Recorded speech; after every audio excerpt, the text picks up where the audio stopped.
Most people know they're capable of more, but they stay stuck doing the same things every day. They keep saying tomorrow or I'll change when the time feels right. But deep down, they know the truth. They're not living as strong, focused, or disciplined as they could be. This version of themselves that avoids discomfort, gives up too soon, makes excuses, and hides behind fear, isn't who they're meant to be. That's the weak version. And if you want to feel proud of the person you see in the mirror, it has to go. This isn't about being perfect. It's about being honest with yourself. It's about waking up and realizing that your time is limited, and every choice you make is either building the life you want or dragging you further away from it. You don't need more motivation. You need to take action even when you don't feel like it. You need to hold yourself to a higher standard, even when no one is watching. And you need to stop protecting the version of you that avoids responsibility, runs from challenge, and settles for comfort. In this video, we're not going to talk about theories or fluff. We're going to walk step by step through what it actually takes to build the strongest version of yourself. You'll learn how to stop lying to yourself, how to build habits that last, how to silence the inner voice that keeps pulling you backward, and how to wake up every day with a real sense of direction and purpose. If you're tired of going in circles, if you're tired of looking back with regret, and if you're ready to finally become someone you can respect, this is where it begins. Not tomorrow, not when you feel more confident. Now, stay with this video until the end, and give yourself the chance to rise above the old habits, the old excuses, and the old limits. This is your wake-up call. It's time to kill that weak version of yourself and start building the life you know you were meant to live. Chapter 1.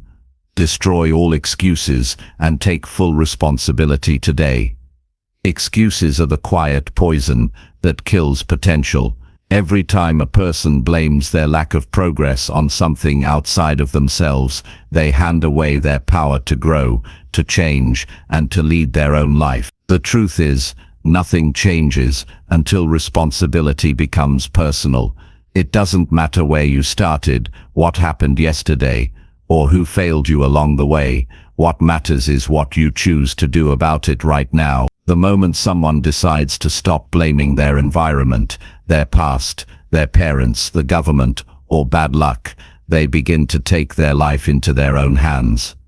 That moment is the true beginning of personal growth. Taking responsibility doesn't mean taking the blame for everything in life. It means recognizing that while you cannot control every situation, you always control how you respond to it. And your response defines your future. Excuses are the tools the weak version of yourself uses to stay in control.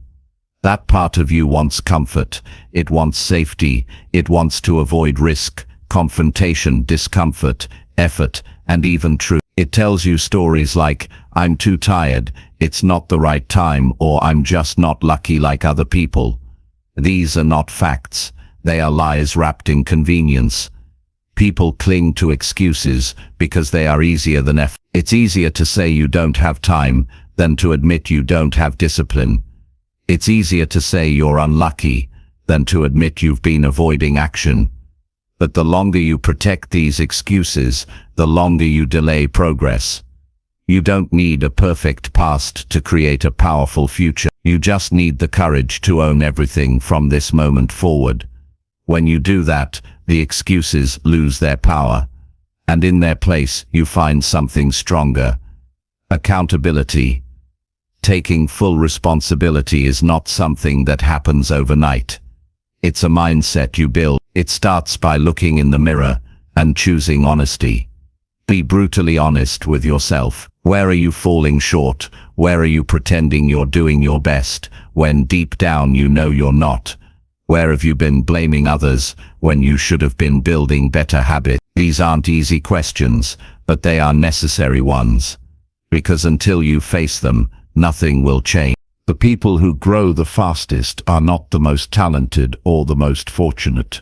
They are the ones who stop waiting for life to hand them opportunities and start building them instead.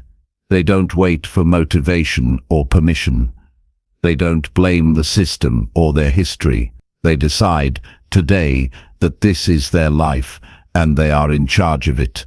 They move with purpose, even when life is unfair. They fall, but they own the fall. They don't play the victim, they become the builder. There is deep power in saying, "This is on me." That single statement is the beginning of freedom. Because when it's on you, that means you can fix it. You can change it. You can do something about it. That shift from blaming to owning opens the door to growth. It makes you stronger because it removes helplessness. The weak version of you will fight this. It will say things like, "But this isn't my fault," and that may be true. But fault and responsibility are not the same thing. You may not be at fault for everything in your life, but you are responsible for what happens next. That's the part that matters. Responsibility gives you clarity. When you take ownership, you stop waiting for others to change. You stop expecting the world to be fair. You stop wishing for easier and start building stronger. You look at what is and say, "Now what can I do about it?" That single shift will set you apart from most people. Because most people stay stuck in blame. They wait, they hope, they complain, but they don't act. Acting requires courage. It requires maturity. And most of all, it requires self-respect. There is no growth without responsibility. You can listen to all the advice in the world, read every book, watch every motivational video, but if you still make excuses for why you're not changing, you will stay exactly where you are. You can't trick yourself into transformation. It only begins when you choose to be real with yourself. You have to look at your life and admit what you've been avoiding. Have you been wasting time? Have you been avoiding hard conversations? Have you been choosing comfort over progress? These are the questions that separate those who live intentionally from those who live by default. Responsibility also requires patience. Because when you finally start taking charge of your life, it won't change overnight. It won't be perfect. You will fall. You will mess up. You will have days where you want to go back to blaming, but don't. Keep showing up. Keep taking ownership. Keep asking yourself, what can I do better? That mindset is what kills the weak version of you. Not a single moment of anger or motivation, but a daily commitment to stop making excuses and start taking action, even when it's hard. If you want a better life, you have to take full responsibility for the one you have right now, not half, not part, full. That means your habits, your thoughts, your choices, your relationships, your attitude, your time, your energy. Every part of your life is a reflection of what you've accepted. If you're not proud of it, that's okay. Don't hate yourself. Just decide to do better. You can start small. You don't have to fix everything today. But you do have to stop pretending that it's someone else's job to fix it for you. Real confidence doesn't come from pretending things are fine. It comes from knowing you are capable of handling life as it comes. And the only way to build that kind of strength is by taking ownership of your path. People will disappoint you. Plans will fall apart. Life will challenge you. But if you take responsibility for your actions and your mindset, you'll always have control over your future. You'll adapt. You'll grow. You'll get back up. You don't have to be perfect. You just have to be honest and committed. Stop saying "I can't" when you mean "I won't." Stop blaming the past when the future is still unwritten. Stop protecting your weaknesses with reasons and start strengthening your discipline with choices. Choose the hard thing. Choose the honest thing. Choose the thing that will make you stronger, even if it's uncomfortable. When you catch yourself making excuses, pause. Interrupt that thought. Ask yourself, is this helping me grow or keeping me stuck? Almost every excuse is a form of self-sabotage. It gives you a way out when you should be stepping in. It gives you permission to avoid the work. And while that may feel easier in the moment, it costs you in the long run. It costs you confidence. It costs you momentum. It costs you the life you could have had if you'd just taken responsibility. You are capable of more than you think. But capability means nothing without accountability. You can have potential and still waste it. You can be smart and still stay stuck. You can want change and still make excuses. The only thing that turns potential into progress is responsibility. You have to wake up each day and say, this is on me, and I'm ready to act. Make this a practice. Start each morning by asking yourself, what am I responsible for today? Write it down. Speak it out loud. Hold yourself to it. And at the end of the day, review it. Ask, did I show up fully today? Did I own my actions?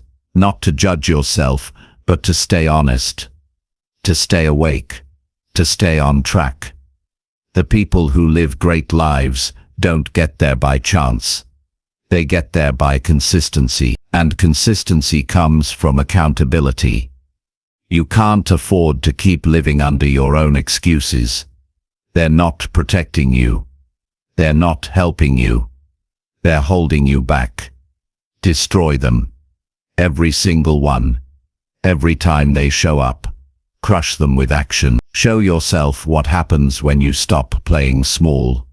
Show yourself what's possible when you stop avoiding the truth. Show yourself that the strongest version of you has been waiting on the other side of responsibility all along. It won't be easy. And it shouldn't be. Growth requires effort. It demands discomfort. It takes sacrifice. But it also brings pride. It brings power. It brings the deep peace of knowing you are no longer living as a victim of your circumstances. You are living as the author of your life.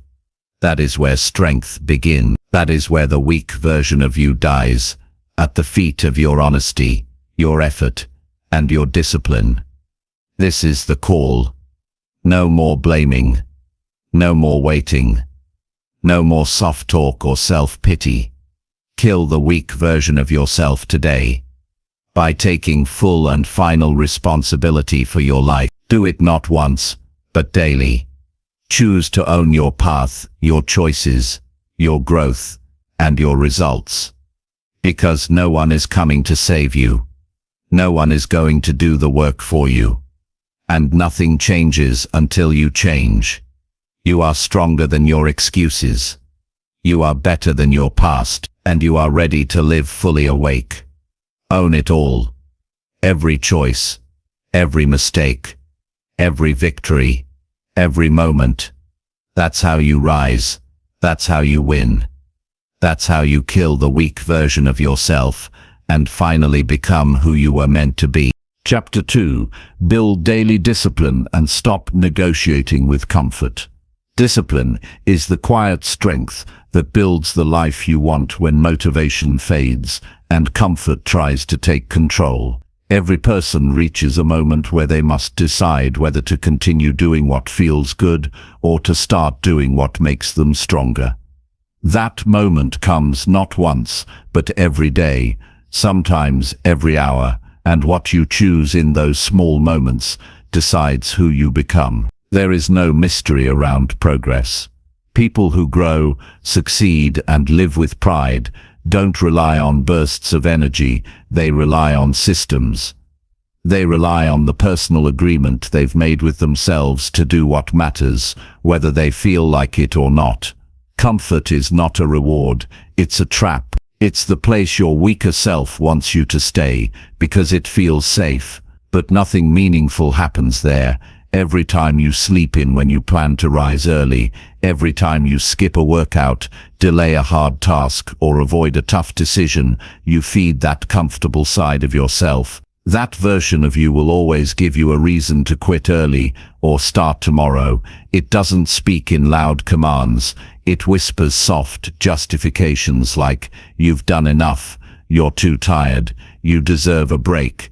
And those whispers, when obeyed regularly, turn into patterns. Those patterns shape your identity. Discipline isn't about living without rest or peace. It's about choosing the actions that keep you in control of your life. The moment you start negotiating with comfort, you start losing ground. Discipline is the agreement you don't break, especially when no one's watching. You don't wait to feel ready. You don't hope to feel energized. You decide to follow through on what you told yourself you would do. That's where power begins. Because anyone can be consistent when everything feels right, but strength is built when you act despite resistance. No one drifts toward discipline. You build it by showing up repeatedly, even when it's uncomfortable, inconvenient, or boring. It's forged in silence, in early mornings, in tough decisions, and in all the times you choose what's right over what's easy. Daily discipline isn't some complicated plan. It's the habit of doing what matters most, every day, without needing applause or immediate reward. And the good news is, it's built one decision at a time. Start by choosing one simple commitment you'll keep no matter what. Wake up at a certain hour. Exercise every morning. Read for 15 minutes. Journal before bed. These are not huge things, but they are defining things, because they send a message to your mind that you are in control, and that small signal repeated daily rewires the way you see yourself. You stop identifying as someone who tries. You start becoming someone who follows through. But the moment you start negotiating, when you say, "Just this once," or "I'll do it later," you give your comfort zone a seat at the table. It will always vote against growth. That's why the strongest people don't debate with that voice. They act, they move, they've already decided. Discipline is not a talent, it's a practice. And it becomes easier when you stop giving your weaker self the microphone. To build daily discipline, build structure. Don't rely on memory or willpower. Set routines that make decisions automatic. When your alarm rings, get up without delay. When it's time to train, show up without question. When you sit down to work, focus without checking distractions.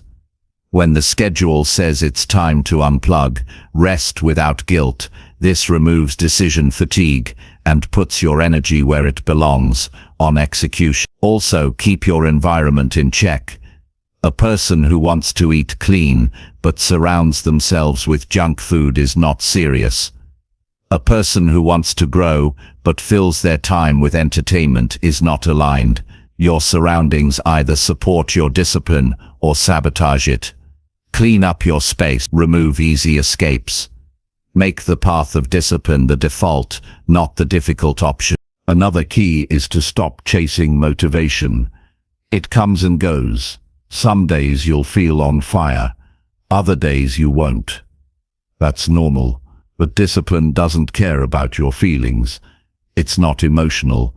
It's a decision you make with your eyes open. You know it's hard, and you do it anyway. You know it's tedious, and you stay focused. That mindset builds grit, and grit is what keeps you going when others quit. You must learn to be proud of boring consistency. The world celebrates flashy outcomes, but real pride comes from the small victories no one sees. The days you work when tired, the meals you prepare when it's easier to order out, the hours you read when you could scroll. These invisible wins are the ones that shape the visible life you want. And when you stack enough of them, you start moving with quiet confidence. You don't need to explain yourself. Your life starts speaking for you. But don't confuse discipline with perfection. You'll make mistakes. You'll slip. What matters is how quickly you reset. One missed day doesn't break you. Quitting on yourself does. When you fall off, don't waste time feeling bad. Get back to the basics. Recommit. Restart. Real discipline includes recovery. It's not about being rigid. It's about being relentless. It also helps to remember your why. Discipline without purpose becomes punishment. But when your daily actions are connected to something meaningful, a vision, a mission, a standard, then each choice becomes a part of something bigger. You're not just saying no to comfort. You're saying yes to the life you want. Keep that picture clear. When temptation rises, return to that image. Ask yourself, does this move me closer to the person I want to be? If not, say no with strength. People often admire those who seem highly disciplined, but they don't see the internal battle behind that discipline. They don't see the mental choices made every day. You won't feel strong in the beginning. It will be uncomfortable. You'll crave old patterns, but stay with it. Eventually, the things that once felt hard will feel normal. Then they'll become your new baseline. That's growth. And once you build discipline in one area, it spreads. When you start training your body consistently, your confidence grows. When you manage your time better, your focus sharpens. When you speak with honesty every day, your relationships deepen. Discipline creates momentum, and momentum builds belief.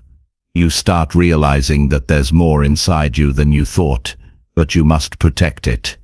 It's easy to let one excuse in, one skipped day, one broken promise, one lazy choice, and soon the cracks spread. That's why disciplined people stay alert. They track their habits. They check their progress. They measure what matters, not out of obsession, but out of respect. They know how fragile progress can be. They know comfort is always waiting for an opening. So they stay sharp. You have a choice every single day.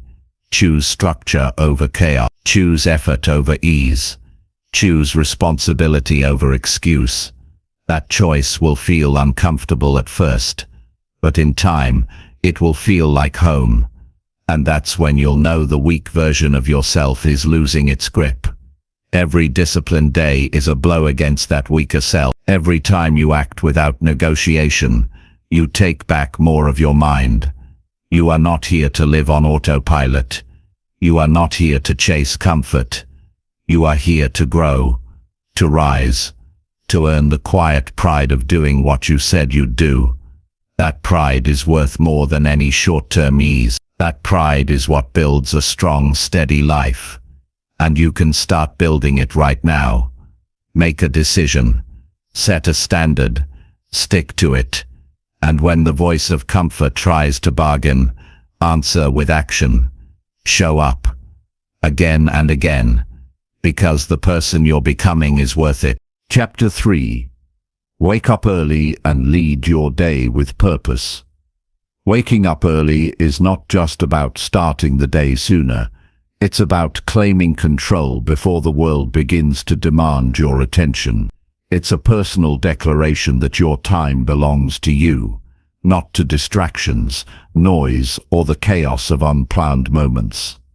When you rise early with intention, you give yourself space to think clearly, act deliberately, and connect with the direction your life is heading. The quiet hours of the morning are a gift that most waste. They scroll through their phones, hit snooze multiple times, or rush into the day already behind. But those who lead their lives from a place of purpose understand that how the day begins often shapes everything that follows. The way you spend your first hour matters more than people realize. It determines your mindset, your energy, and your priorities. If you wake up late and scatter your attention right away, you move through your day reacting instead of leading. You respond to messages, interruptions, temptations, and pressures without ever taking the time to ask what actually matters today. But when you rise early on your own terms, you set the tone, you decide what matters, you direct your focus, you build momentum that lasts far beyond the morning. Building the habit of rising early requires more than just setting an alarm. It requires intention. It's about creating a routine that makes getting up meaningful. People don't stick to habits that feel empty. But if you know that your mornings are the one space where you have total command over your environment, your actions and your mind, you begin to treat that time as sacred. It becomes your training ground, not just for the day, but for your entire life. You don't just wake up early to do more, you wake up early to become more. The early hours hold a clarity that no other part of the day offers. There is no noise, there are no distractions, there's no rush. You can breathe, you can reflect, you can make decisions without pressure. That clarity allows you to look at your life without filters.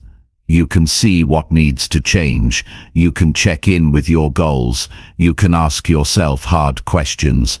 That time, when used properly, becomes a mirror, and every strong person uses that mirror to grow. But this kind of morning doesn't happen by chance. It requires structure. Decide what time you will wake up and don't negotiate with it. Place your alarm across the room. Don't touch your phone when you rise. Begin with something intentional. That could be stretching, journaling, reading, or reviewing your goals. What matters is that your first action is something you chose, not something that was chosen for you. If you begin the day in control, it becomes much easier to stay in control. People often say they're not morning people, but the truth is, no one is born with a perfect rhythm. Your habits train your body and mind. If you stay up too late doing things that don't build you, your mornings will always feel like punishment. But if you begin sleeping earlier and setting up your environment for rest, you'll begin to experience mornings as a place of power. Getting up early doesn't drain you, it strengthens you when done right. It allows you to breathe before life becomes noisy. One of the best uses of an early morning is mental preparation. Before you touch your work or check your phone, ask yourself what kind of person you want to be today. How will you lead yourself? What needs your focus? What do you need to stop doing? These questions sound simple, but they are rarely asked. Most people jump into activity without alignment. Then they wonder why they feel tired, frustrated, or aimless by the end of the day. That's the cost of skipping your morning intention. But you don't need a perfect plan, just a few minutes of clarity. That's often enough to prevent hours of wasted motion. Leading your day means you walk into your work, your relationships, and your tasks with a grounded mind. You're not easily pulled by emotion. You're not scattered. You're not desperate for stimulation. You've already centered yourself. That gives you an edge in every area of life. You listen better, you think sharper, you act faster, and over time, this builds a kind of internal authority. You begin to trust yourself more. You stop chasing energy from the outside. You create it from within. Mornings also offer a chance to build discipline. If you can win the first hour, you're more likely to win the rest. You've already proven to yourself that comfort doesn't control you. You've acted before you were ready. You've prioritized purpose over pleasure. That momentum carries into everything you do. Even small wins, like making your bed or preparing a healthy breakfast, create a mindset of execution. You begin your day with progress, and progress fuels more progress. The discipline of early rising also creates a foundation for long-term change. It trains your mind to act without waiting. It sharpens your ability to focus. It makes you more intentional with your time. And it allows you to work on things that matter without interruption. If you want to build a skill, start a project, or change your direction in life, the morning is the perfect time to begin. There's no audience, there's no rush, it's just you and the work. That space is rare, and it's priceless. But the strength of a morning routine doesn't come from intensity, it comes from consistency. You don't need to do everything perfectly. You just need to show up every day. 5 minutes of clarity is better than 1 hour of chaos. One good decision made early can prevent 10 poor decisions made later. If you miss a day, don't spiral. Reset the next morning. Each new sunrise gives you another chance to lead yourself forward. Some of the most successful and centered people in the world wake up early, not because they enjoy suffering, but because they understand value. They value silence, they value clarity, they value uninterrupted time, and they respect themselves enough to create that time, even when it's difficult. This isn't about copying someone else's routine. It's about taking ownership of your time. It's about stepping into your day with focus instead of distraction. The goal is not just to be awake, it's to be awake with purpose. That means every part of your morning should serve you in some way. If something makes you sharper, calmer, stronger, more grateful, more aligned, keep it. If something drains you, dulls your focus, or steals your time, cut it. Your morning routine should evolve with your life. It should reflect your priorities. It should support your goal, and it should give you the kind of internal strength that makes you harder to shake. This level of personal leadership creates momentum that compounds over time. You'll begin noticing how much more control you have over your emotions. You'll start seeing opportunities you used to miss. You'll feel more steady in the face of chaos, and you'll stop drifting. You'll stop reacting. You'll stop waiting, because each day will begin with intention. Each day will start with movement. Each day will remind you that you are capable of leading your life instead of watching it pass. You won't always feel like getting up. There will be mornings when the bed feels too warm and the silence feels too sharp. But that's where growth happens. That's where the old version of you begins to fall away. Every time you rise before comfort wants you to, you grow a little stronger. Every morning you lead yourself instead of following emotion. You become more disciplined, and every decision you make in those early hours builds the future you say you want. This isn't about perfection, it's about consistency and purpose. Show up for yourself in the morning, and you'll learn how to show up everywhere else. Decide that your time matters enough to protect. Decide that your energy is too valuable to waste. And decide that every morning is a chance to shape the life you are creating. Not by chance, but by choice. Chapter 4. Track your habits and eliminate the lazy ones fast. Most people don't lack potential, they lack awareness. They drift through their days, repeating small actions without realizing those actions are shaping their identity, their results, and ultimately their future. You don't become lazy overnight. You become lazy one overlooked habit at a time. The patterns you allow, especially the small ones, build the structure of your life. That's why the first step to change is observation. If you don't track your habits, you're walking blind. You can't fix what you're not honest about. Growth starts with seeing things clearly, not pretending they're fine. Tracking your habits isn't about perfection or punishment.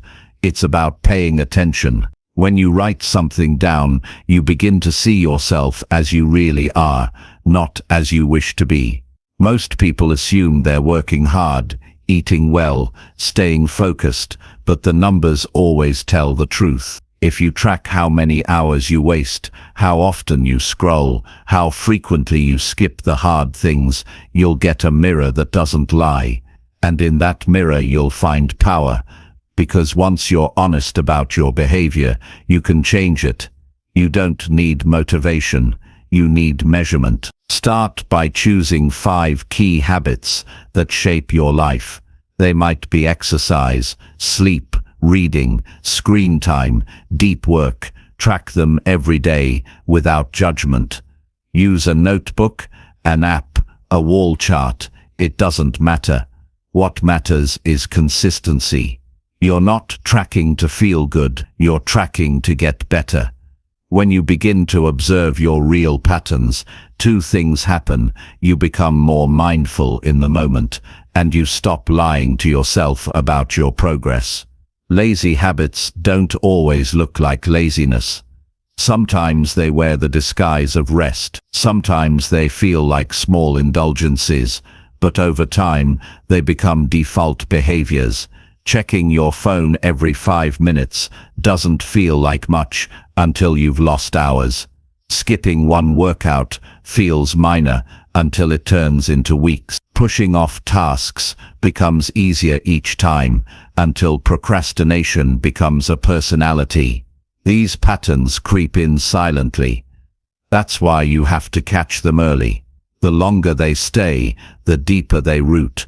Eliminate them fast before they become part of your identity. You won't eliminate lazy habits by wishing they'd go away. You replace them. You build structure. You create triggers. You remove friction. If you waste time in bed every morning, leave your phone in another room. If you scroll too much at night, schedule something productive that forces you off the screen. If you snack mindlessly, stop buying the junk. Don't rely on willpower. Design your environment. Make bad habits harder.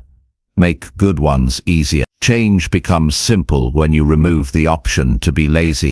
There's a reason disciplined people often seem minimal in their routine. It's not because they're obsessed. It's because they've learned that every habit competes for attention. They know that wasted actions lead to wasted life. They don't just focus on doing more. They focus on doing less of what weakens them. They remove excess. They eliminate friction. They choose simplicity. Because every unnecessary behavior drains energy. Every bad habit costs something, even if it feels harmless. The weak version of you wants comfort without cost. It wants reward without work. It wants results without consistency. That version of you will try to justify every lazy habit. It will say, "I need a break. This isn't a big deal," or "I'll fix it later." You have to recognize that voice and interrupt it. That voice is the gatekeeper to stagnation. You defeat it, not by arguing with it, but by acting faster than it can speak. If you feel resistance to a productive habit, start anyway. Don't wait to feel ready. Read the book. Do the reps. Begin the work. You don't kill laziness with intention. You kill it with movement. Each time you complete a good habit, track it, check it off, log it, document it. This is more than data. It's proof that you're becoming the person you want to be. Your brain begins to associate action with identity. You stop saying "I'm trying" and start saying "I'm doing." Over time, that builds trust in yourself, and that trust becomes momentum. One good habit feeds the next. One small win starts a chain. This is how real change happens, not through hype, but through repeated action. There will be days when you slip. That's expected. You're human. But don't let one bad day become a bad pattern. Review your habits weekly. Look at the data. Where are you consistent? Where are you falling off? Don't make excuses, make adjustments. Habit tracking is not about being perfect every day.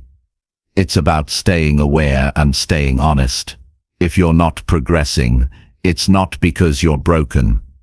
It's because your habits are misaligned with your goals. Align them. Then stay the course. Most people overestimate how much they can change in a week and underestimate how much they can change in a year. Daily tracking forces you to see the low game. You realize that one workout doesn't change your body, but 200. One journal entry doesn't change your mind, but months of reflection do. 1 hour of deep work won't change your future, but 1,000 will. Tracking lets you see that consistency beats intensity. It reminds you that progress is earned through patience and effort, not shortcut. Lazy habits die when you stop giving them room to breathe. Fill your time with things that build you. Replace empty hours with structure. Replace avoidance with action. Replace excuses with clarity. The version of you that wins in life is not more talented. It's more consistent. That version lives with intention. It doesn't tolerate small lies. It doesn't hope things improve. It tracks, it acts, and it adjusts. That's who you're becoming.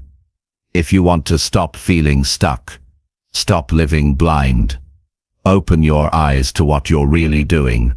Write it down. Face the truth and act. You don't need more time. You need better use of the time you already have. Every minute counts. Every habit compounds. The person you are becoming is shaped not by what you occasionally do, but by what you repeatedly do without excuse. You are responsible for what you allow. If your days are filled with distractions, cut them. If your routines are weak, strengthen them. If your excuses are growing, confront them. This isn't about being harsh, it's about being free. Free from inconsistency. Free from regret. Free from pretending that life will change without action. There's a reason high performers track everything. It's not because they're obsessive. It's because they understand leverage. They know that small changes, done daily, lead to massive shifts. They don't rely on memory or guesswork. They measure. They reflect. They improve. You can do the same. Start today.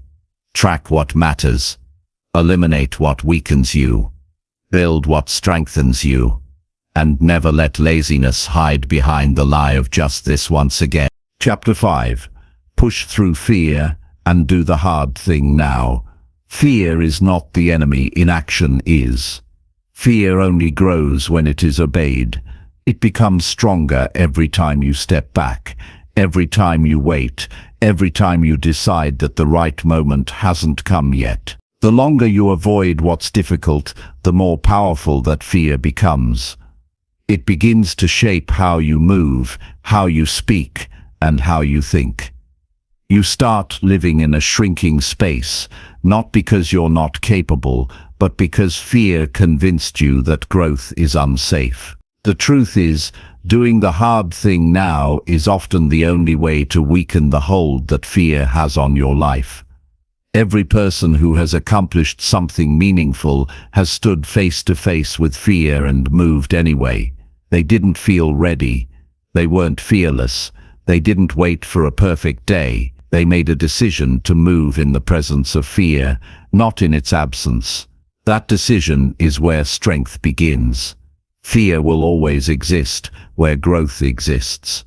If you want to live a stronger life, you must stop asking fear for permission. You must stop letting hesitation define your path. You already know what the hard thing is. It's the conversation you've avoided, the responsibility you've delayed, the project you've postponed, the change you keep saying you'll make someday.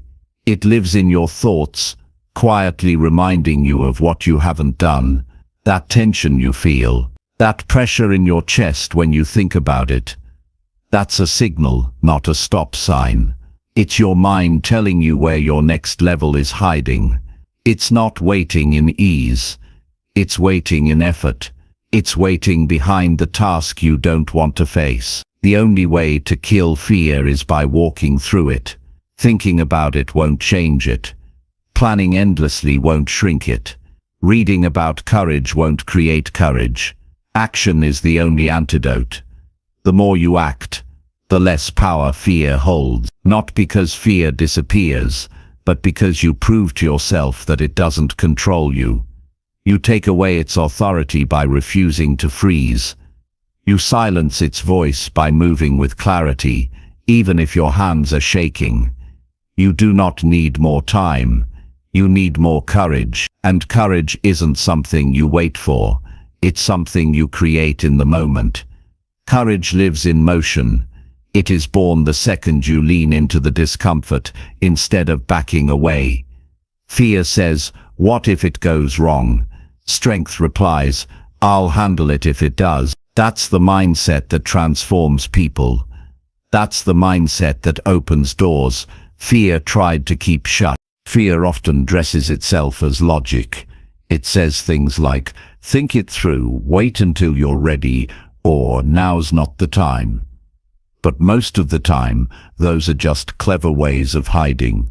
You know the difference. Deep down, you can tell when you're being honest with yourself and when you're just looking for a way out.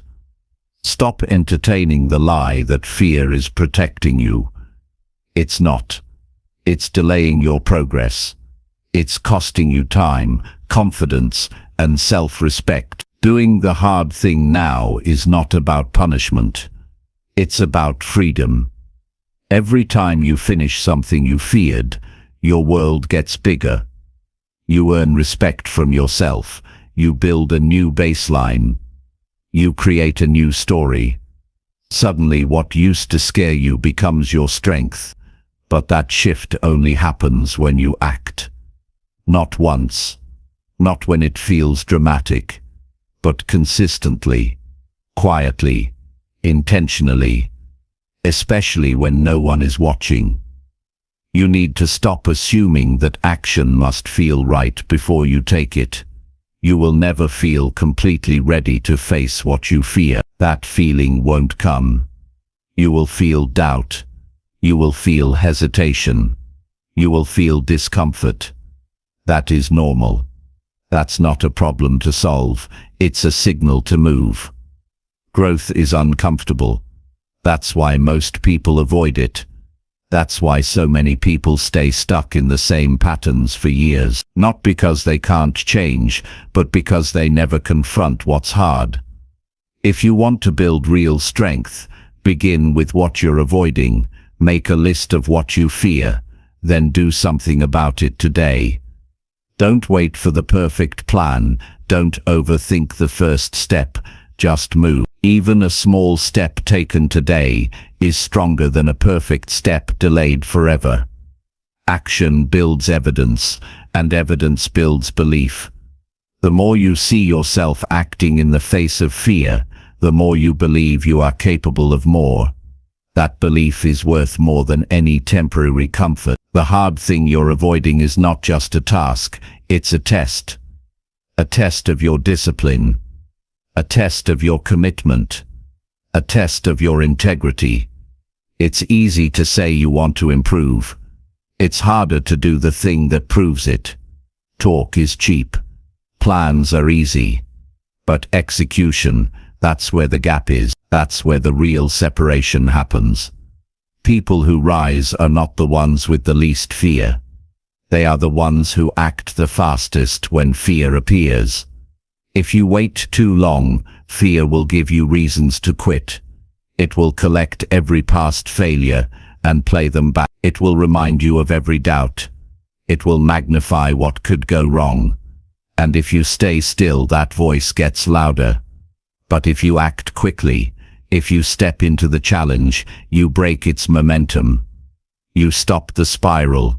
You take the power back. You remind yourself that you are not defined by your fear. You are defined by your response to it.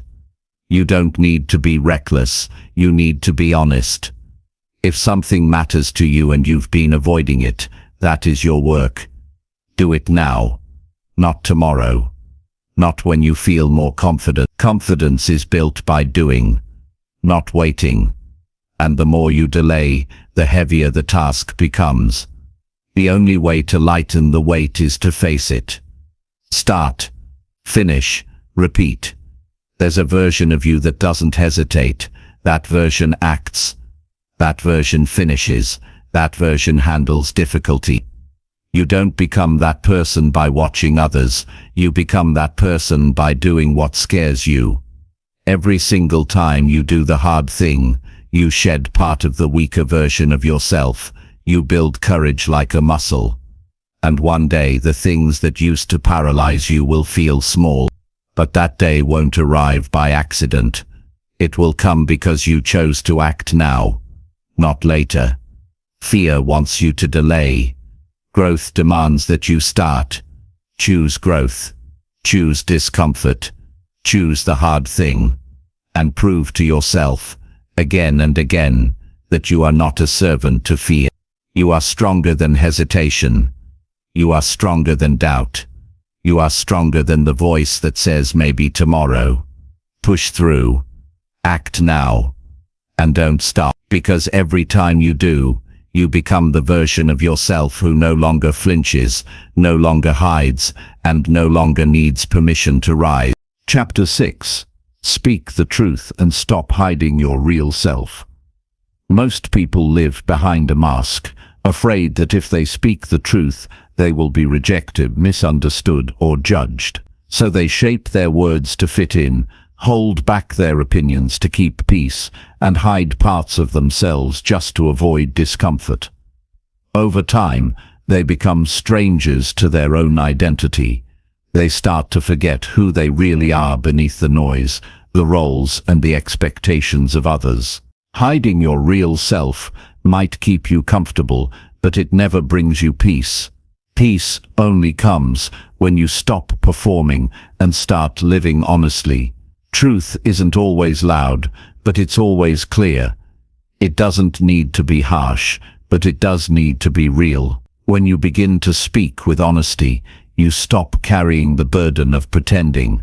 That weight is heavier than people realize. Every time you bite your tongue when something matters, every time you agree when you disagree, every time you act like you're fine when you're not, you chip away at your own power, and over time, those small silences become a prison. You stop feeling strong because you've taught yourself that your truth isn't worth expressing. To speak the truth is to stop betraying yourself. It means saying what needs to be said, even when your voice shakes. It means owning your story, even the parts that others might not understand. It means standing in your values, even when it would be easier to stay quiet. This is not about being aggressive or unfiltered. It's about being real. The people who live with the most confidence are not the ones who have the loudest opinions. They're the ones who no longer hide. You don't need to announce every thought, but you do need to stop lying to keep others comfortable. If something matters to you, speak on it. If something doesn't sit right with you, address it. If someone crosses your boundaries, say no. If you feel something deeply, don't water it down. Living in truth is not just about how you speak. It's about how you exist. It's the way you walk through life without pretending to be smaller, quieter, or different to fit someone else's version of you. When you hide your real self, you invite people to love a version of you that doesn't exist. And that's why so many relationships feel shallow or unfulfilling. You can't connect deeply with anyone when you're not showing up fully. Honesty creates depth. It builds trust. It allows the people in your life to truly know you, support you, and respect you. But that kind of connection only comes when you stop playing roles and start being honest. The hardest truths are often the ones we need to tell ourselves. It's easy to speak your truth to others when you've been practicing honesty internally. But if you've been lying to yourself about your priorities, your habits, your fears, or your needs, it becomes almost impossible to be authentic with others. That's why the first step is internal. Look at where you've been holding back. Look at what you've been avoiding. Be willing to say, "This isn't working, I'm not proud of this," or "I want more than this." That level of honesty builds strength from the inside out. Speaking the truth also means accepting that not everyone will like it, not everyone will agree, not everyone will applaud your clarity. That's not your job. Your job is not to be liked, it's be real. And the people who truly respect you will respect your honesty. They will value your boundaries, they will admire your integrity. And the ones who don't, let them go. You don't need to shrink to stay in someone's life. You need to stand tall and let the right people meet you there. There is a difference between being liked and being respected. One is built on comfort, the other is built on truth. When you speak the truth consistently, you begin to earn something that goes deeper than approval. You earn trust. People may not always agree with you, but they'll know where you stand. And more importantly, you'll know where you stand. You won't feel lost in your own life. You'll feel anchored in your identity. Start practicing this in small ways. When someone asks how you're doing, tell the truth. When you disagree, say it respectfully. When you're unsure, admit it. When you're struggling, own it. These moments might feel uncomfortable at first, especially if you've spent years performing. But with each honest word, you begin to rebuild your connection to yourself. You begin to move through life without needing to explain or apologize for who you are. You can't be powerful if you're hiding. Strength requires exposure. It requires vulnerability. It requires risk. But what you gain is far more valuable than what you lose. You gain freedom. You gain clarity. You gain a life that is fully yours, not one shaped by fear or approval, but one shaped by alignment. You stop living for other people's opinions and start living by your own truth. The weak version of you wants comfort over clarity. It wants to be liked more than respected. It wants to avoid conflict even when the silence costs your peace. That version of you will always find ways to justify hiding. It will say, "Now's not the time," or "It's not a big deal." But every time you silence yourself, you confirm that your truth isn't valuable. And over time, that silence becomes self-abandonment. To kill that weak version, you must choose truth every day. You must speak with intention. You must stop making yourself small to avoid tension. You must stop waiting for permission to be who you are. Your life is too short to waste on pretending. Say what matters, stand where you belong, show up fully, even if it feels risky. Because the cost of hiding is far greater than the discomfort of honesty. You do not have to be perfect to be real. Your truth doesn't need to be polished. It needs to be yours. Speak it, own it, live it. Because the moment you stop hiding, you begin to attract the people, opportunities, and experiences that match who you really are. And that kind of life, the one built on truth, is the only life worth building. Chapter 7. Face your flaws and grow stronger through them. Most people run from their flaws because they think flaws make them weak. They spend years covering them, denying them, or blaming someone else for them. But the truth is, you only gain strength when you face them head-on. Avoiding your flaws doesn't erase them, it just delays your growth. You can't improve what you're unwilling to admit. And you can't evolve if you're constantly hiding the parts of you that need work. Strength doesn't come from pretending you're perfect. It comes from doing the work to get better, day by day, decision by decision. Facing your flaws requires courage because it means seeing yourself without filters. It means looking at your actions, your habits, your attitude, and your patterns and saying, "This needs to change." That's not weakness. That's the beginning of personal power. Anyone can ignore their flaws. Most people do. But the few who turn inward, who take responsibility instead of making excuses, they are the ones who grow beyond limits. They stop blaming the world for their problems and start changing themselves so the problems lose power. Your flaws are not the end of you. They are the beginning of growth. The moments where you feel exposed, embarrassed, or ashamed are not signs that you should shut down. They are signals that something within you is ready to be refined. We all have blind spots. We all have tendencies that hold us back. Maybe you avoid hard conversations. Maybe you procrastinate. Maybe you chase distractions instead of discipline. Maybe you lack patience. Whatever it is, pretending it's not there just keeps you stuck in cycles that damage your progress. The first step to getting stronger is telling the truth to yourself. You don't need to announce it to the world, but you do need to stop lying in your own mind. Say it plainly. I get lazy when no one is watching. I give up too fast. I care too much about what people think. I don't follow through. These are not insults. They are insights. The moment you call something out, you begin the process of changing it.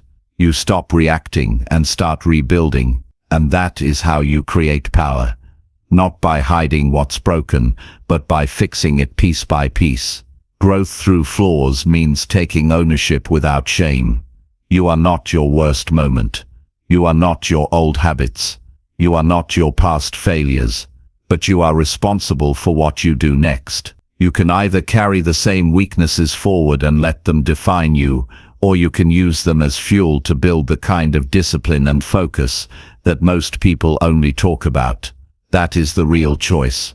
Do you carry your flaws as a burden, or turn them into a reason to rise? It's tempting to compare yourself to others, to look at people who seem more confident or more successful and think they don't struggle.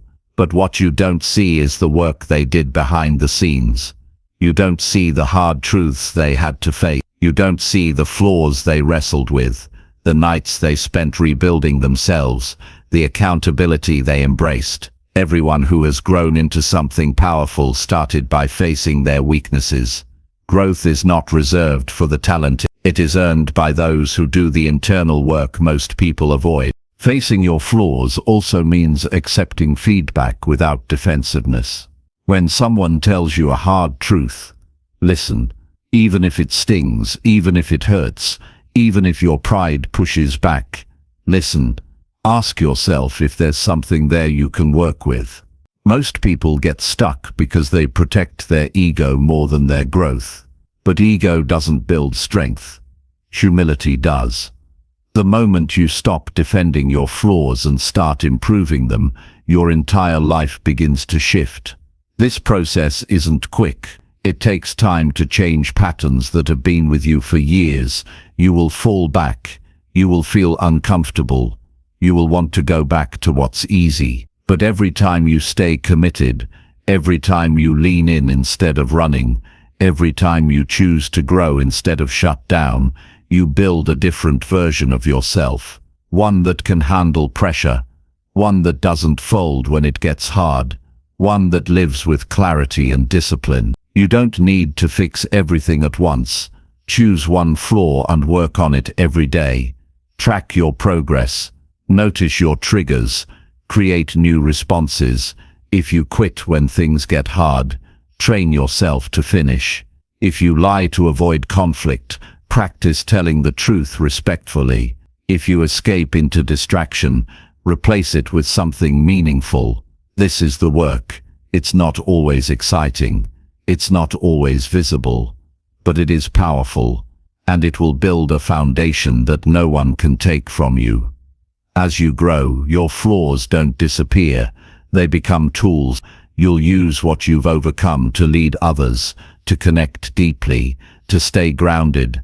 Your past laziness teaches you the value of structure. Your past insecurity teaches you how to build confidence. Your past anger teaches you how to control your reactions. These flaws, once faced, become your strength. They no longer control you. They serve you. The reason most people don't grow stronger is because they wait to feel ready. They wait for confidence to arrive. They wait for life to get easier. But you don't need any of that to start. You just need honesty. You need to decide that staying the same is no longer acceptable. You need to make the simple but powerful decision that your flaws will no longer be excuses. They will be fuel. They will be your reasons to show up, to do better, to push harder. When you stop hiding, you stop wasting energy. The energy you used to spend protecting your image is now used to improve your character. You start showing up as the real you, not the perfect version, not the filtered one, but the honest one. And that version grows. That version wins. That version becomes someone you can respect in silence, without needing applause or approval. True strength is not about being flawless. It's about being real and relentless. Real enough to admit your weaknesses, relentless enough to rise through them. If you want to become someone that others respect, start by respecting yourself enough to face what you've been avoiding. That's where it begins. That's where the shift happens. That's where the weak version of you dies, and the stronger version starts to take over. This isn't a one-time decision, it's a lifestyle. Every day you either feed your flaws or fight them. Choose to fight, choose to grow, choose to stand in front of the mirror, not with shame, but with responsibility. You are not here to be perfect. You are here to get better. And every flaw you face is a doorway to the stronger life waiting for you on the other side. Walk through it, own it, grow from it, and never turn away from the truth again. Chapter 8. Control your mind and break negative thought cycles. Your mind is the command center of your life, and if you don't take control of it, it will control you. Every thought you entertain shapes how you feel, what you believe, and the actions you choose to take. Negative thought cycles are silent killers. They don't scream, they whisper, they replay doubts, amplify fears, and distort reality. You start to believe that you are the thoughts running through your mind, instead of realizing that you have the power to observe, challenge, and replace them. If you want to grow, achieve, and build strength in your life, you must begin by gaining control over what happens inside your own head. Thoughts don't just appear randomly, they're habits. And like any habit, they can be broken and rebuilt. But the longer you let negative thoughts repeat without interruption, the stronger they become. The more often you think something like "I'm not good enough," "I always mess things up," or "I can't change," the more your mind starts treating those thoughts like truth. And once they become your truth, they shape your behavior, your attitude, and your results. That's why the most important fight you will ever face is the one between you and your own thinking. You are not weak because you have negative thoughts. Everyone does. You become weak when you surrender to them without resistance. The mind is like a muscle. It gets stronger with training and weaker with neglect. If you allow every worry, insecurity, or judgment to roam freely, your mind becomes chaotic. But if you start filtering your thoughts, questioning your beliefs, and actively redirecting your focus, you begin to develop mental discipline. That discipline is what separates those who stay stuck from those who rise. The first step to breaking negative cycles is awareness. You can't fix what you don't see. Most people live unconsciously, letting thoughts pass through their minds without even noticing. Start paying attention. Notice the thoughts that show up when you wake up. Observe what plays in your head when you're about to do something difficult. Catch the voice that tries to convince you to quit. Don't judge it, just see it clearly. That voice is not you. It's a collection of conditioning, past experiences, fears, and doubts. And once you see it for what it is, you can begin to dismantle it. The second step is to separate fact from fiction. Just because you think something doesn't make it true. Your mind will often exaggerate danger, magnify mistakes, and invent outcomes that haven't even happened. Train yourself to challenge these thoughts. When you catch a negative loop starting, ask, is this actually true? Is there evidence? Am I making assumptions? What would I tell someone I care about if they had this thought? This process interrupts the automatic cycle and gives you space to insert truth, logic, and clarity. You must also learn to direct your focus. Your attention is fuel. Whatever you give attention to, you give energy to. If you feed negative thoughts, they grow. If you shift your focus to something empowering, the cycle weakens. When your mind starts spiraling, don't wait for it to stop on its own. Interrupt it with action. Stand up, move your body, speak a truth out loud. Do something productive. The longer you sit in a negative thought, the more real it feels. Action disrupts that pattern and forces your brain to change direction. Another powerful tool is replacing negative thoughts with new ones. You can't just remove bad thoughts and leave your mind empty. You must fill it with better ones. This is not about lying to yourself or pretending things are perfect. It's about choosing thoughts that are honest and useful. "I always fail" can be replaced with "I'm learning to get better." "Nobody cares" can be replaced with "the right people value my growth." "I can't do this" becomes "I'm capable of figuring this out."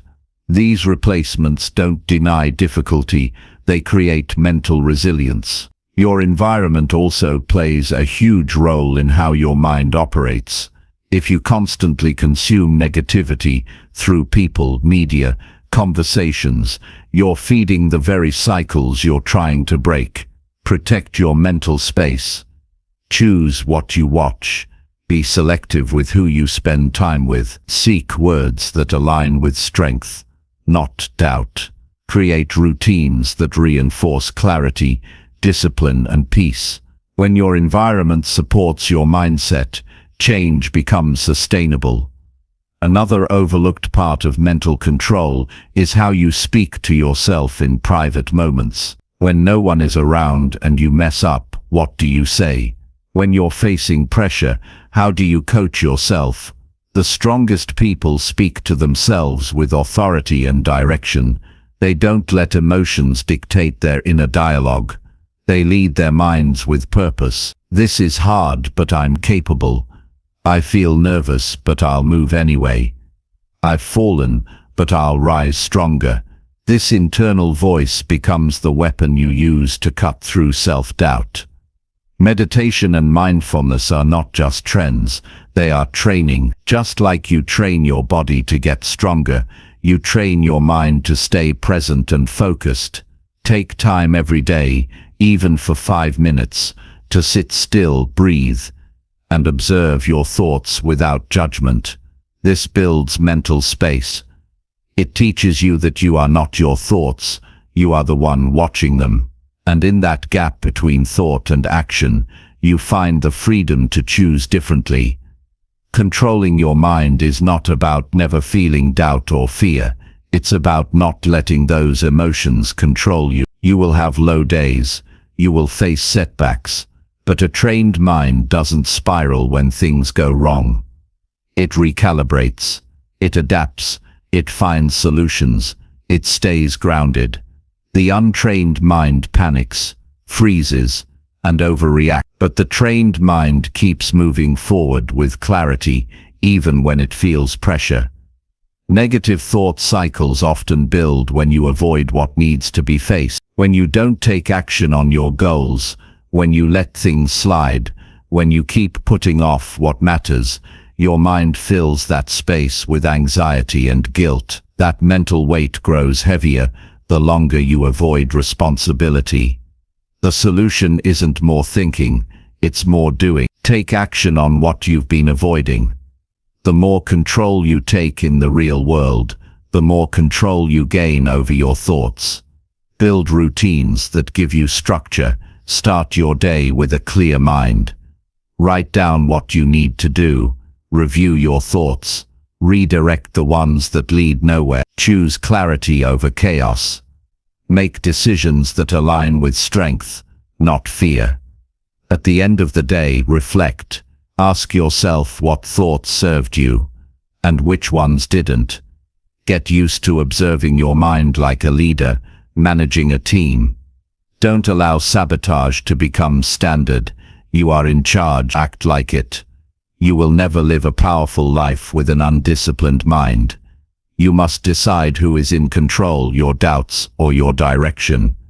Your mind will try to keep you safe, but growth doesn't live in safety. Growth lives in mental control, daily discipline, and relentless focus. When you learn to break the cycle and replace weakness with strength, you don't just think better, you live better. You move with confidence, you handle pressure with poise, and you become the person who leads, instead of being led by fear. That begins the moment you choose to take your mind back. Chapter 9. Set clear goals and commit with relentless focus. Most people drift through life without a clear direction, hoping something will change without ever deciding what they truly want. They wake up with no target, go to sleep without a sense of progress, and wonder why they feel stuck year after year. The truth is, without a clear goal, you have no anchor, you have no standard, you have no filter for what matters and what doesn't. You end up reacting to life instead of building it. Clarity is the starting point of all personal power, and until you decide where you're going, no amount of motivation will carry you forward. You don't need 10 goals, you need one that matters deeply and demands your full commitment. A vague goal like be successful or get in shape is not a real goal, it's a wish. Real goals are exact, defined, and non-negotiable. A real goal sounds like lose 10 pounds by this date, or save this amount of money by this month, or launch this project by this deadline. You must know exactly what winning looks like, or you will never reach it. When your goal is blurry, your actions will be scattered. But when your goal is sharp, your path becomes obvious. Setting a clear goal is an act of ownership. It's you declaring that your life will no longer be led by chance, but by design. It means deciding that you will no longer just respond to circumstances, you will create them. The moment you set a goal with precision, your brain starts working differently. It begins filtering out distractions. It starts scanning for resources. It becomes alert. That shift is real, but it only happens when you are specific, honest, and committed to the result. Once your goal is set, the next step is full commitment. Not interest, not excitement. Commitment. That means you don't stop when it gets hard. You don't shift the goal when it takes longer than you expected. You don't look for shortcuts the moment discomfort shows up. You lock in. You decide that no matter what happens, you are staying the course. That level of commitment is rare, because it's not emotional, it's rooted in discipline. Relentless focus means you cut the noise. You don't chase every opportunity. You don't jump from one plan to another. You eliminate what's not aligned. You protect your time. You manage your energy. You stop wasting hours on things that do not move your goal forward. Focus is a skill, and you build it by saying no to anything that steals it. Most people fail not because they lack ambition, but because they lose focus every time they're distracted by something easier. You also need to break your goal down into daily action. A clear goal without daily execution is just fantasy. You need to know what must be done every single day to move forward. This creates structure. It removes confusion. It gives you a reason to act even when motivation fades. Waiting to feel inspired is weak. Acting on a clear plan every day builds mental toughness. Small, consistent actions beat occasional big efforts every time.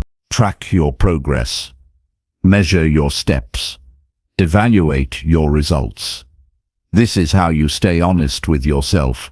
If you don't track it, you can't improve it. If you don't measure it, you'll convince yourself you're doing enough when you're not. Make it a habit to review your goals every morning and ask, what must I do today to stay on track? Then in the evening, ask, did I do it? This is accountability, and it builds confidence. Every day you follow through, you earn trust in yourself. Remove emotion from the process. Feelings come and go. Commitment stays. You will have days when you feel tired, doubtful, frustrated, or uninspired. Those days do not matter. What matters is how you act in spite of them. Relentless focus means you move anyway. You follow the plan. You show up regardless of how you feel. This mindset builds momentum, and momentum builds belief. Don't share your goals with people who don't have the discipline to chase their own. Protect your vision. Not everyone will understand it. Not everyone needs to. Your focus is not a community project. It's personal. It's sacred. You are building something for yourself, and you don't owe the world an explanation. Let your results speak for you. Let your progress show what you're about. Set your goal, commit fully, and make it part of your identity. You're not someone who's trying, you're someone who does. You're not interested, you're invested. You're not hoping, you're building. This shift in identity is what turns effort into excellence. The person who follows through no matter what becomes the person who wins. Not because of luck or timing, but because of consistency and clarity. Be ready for boredom. The path to any meaningful goal includes repetition. You will do the same things over and over again. That's not a flaw in the process. That is the process. Most people quit because they confuse consistency with failure. But winners know that showing up, doing the work, and improving slowly is the price of progress. Don't chase variety, chase mastery. Discipline will take you further than emotion ever will.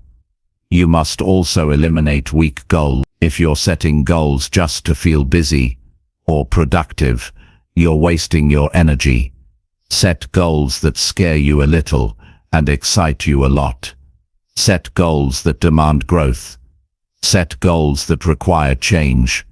The bigger your vision, the more precise your actions need to be. Clarity is how you reduce anxiety.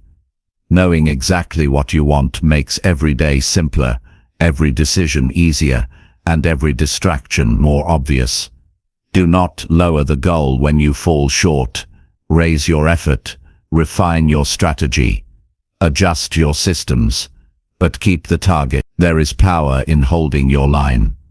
Growth happens when you push past your current limits, not when you retreat into comfort. Every time you recommit after a setback, you multiply your inner strength. That's the habit that builds high-performing individuals, not perfection, relentless recommitment. You don't have to be talented to be focused. You don't need to be born disciplined to become consistent. You need a goal worth chasing, and the will to chase it, until it's yours. That's the foundation of transformation. That's the mindset that builds success in every area of life. If your life lacks direction, start by setting a clear goal today. Write it down. Define it. Own it. Then ask yourself what the next logical action is, and take it. Not next week. Now. The weak version of you waits. The stronger version takes initiative and keeps moving even when things aren't perfect. That version is built in the small decisions, repeated over time, with unwavering clarity and focus. Chapter 10. Cut toxic people and protect your mental energy. You can have all the right goals, all the right habits, and all the ambition in the world, but if your environment is filled with people who drain your energy, challenge your peace, and sabotage your mindset, you will keep hitting the same walls. Toxic people don't always look toxic on the surface. Sometimes they come disguised as friends, family, or even supportive voices. But pay attention to how you feel after spending time with them. If you walk away feeling smaller, confused, unmotivated, or emotionally heavy, you are likely dealing with someone who does not support your growth. The quality of the people you surround yourself with directly shapes the quality of your life. You cannot afford to ignore this. Toxic people are not just those who yell or create obvious conflict. They can be subtle. They can be passive-aggressive, constantly negative, manipulative, overly critical, or emotionally inconsistent. They can use guilt to control you, envy to compete with you, or silence to punish you. And over time, their presence eats away at your focus, your confidence, and your energy to improve. You don't need that around you when you are trying to rebuild yourself into someone stronger. You are not obligated to tolerate what destroys your peace.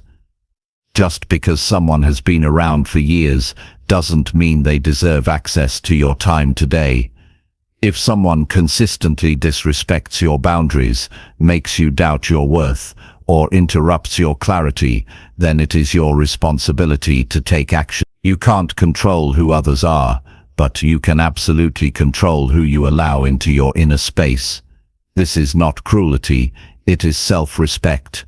Protecting your mental energy starts with recognizing that you are responsible for your emotional environment. Every conversation, every interaction, every connection leaves a mark. You have to be intentional about who gets to influence you. Spend time with people who speak with clarity, live with discipline, and value honesty. People who uplift you not by fake compliments but by challenging you to grow. That's the kind of energy that fuels change. Anything less than that is a distraction, no matter how familiar or comfortable it may feel. Cutting toxic people doesn't mean you create drama or confrontation. It means you slowly and silently shift your focus away from them. You stop over-explaining. You stop responding to manipulation.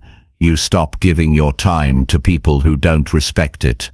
You reduce contact. You let their messages go unanswered. You pull your energy back without making noise. That's real strength. Quiet, deliberate boundaries that don't require permission or applause. Some people will not like your growth. Not because you've done anything wrong, but because your improvement makes them uncomfortable. They liked the version of you that stayed quiet, unsure, dependent, or stuck.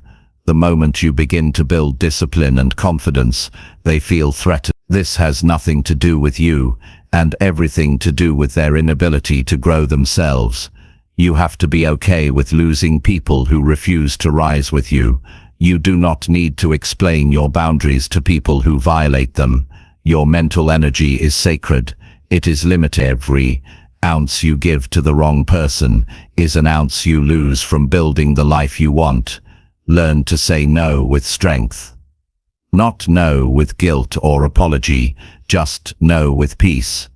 The people who truly care about your well-being will never make you feel bad for protecting your mental space. The ones who push back are often the ones who benefited from your lack of boundaries. As you grow, your standards must grow too. You cannot hold on to people from your past if they have no place in your future. Growth means elevation, and elevation often requires separation. This doesn't mean you become cold or arrogant. It means you become selective. You don't tolerate gossip, laziness, or drama. You don't pretend to laugh at jokes that insult your principles. You don't engage in conversations that lead nowhere. You stay focused, grounded, and clear on where you're going. Protecting your mental energy also means managing how you allow others to speak into your life. Not every opinion deserves attention. Not every comment deserves a response. Learn to filter voices. Who are they? Do they live with discipline? Do they lead by example? Do they reflect the mindset you're working to build? If the answer is no, then take their words lightly. Let them pass through like noise in the background. Only absorb what strengthens your clarity and focus. Sometimes the most toxic person is the one you keep making excuses for. You tell yourself, they're just going through something, or they don't mean it, or they've been in my life so long. But the truth is, none of that justifies the emotional damage they cause. Growth requires honesty. Be honest about how someone affects you. If they consistently leave you feeling drained, unsure, or unstable, that is not love, support, or loyalty. That is a sign to create distance. You also have to look inward. Are you tolerating toxic behavior because you are afraid of being alone? Because you are afraid of confrontation? Because you are addicted to approval?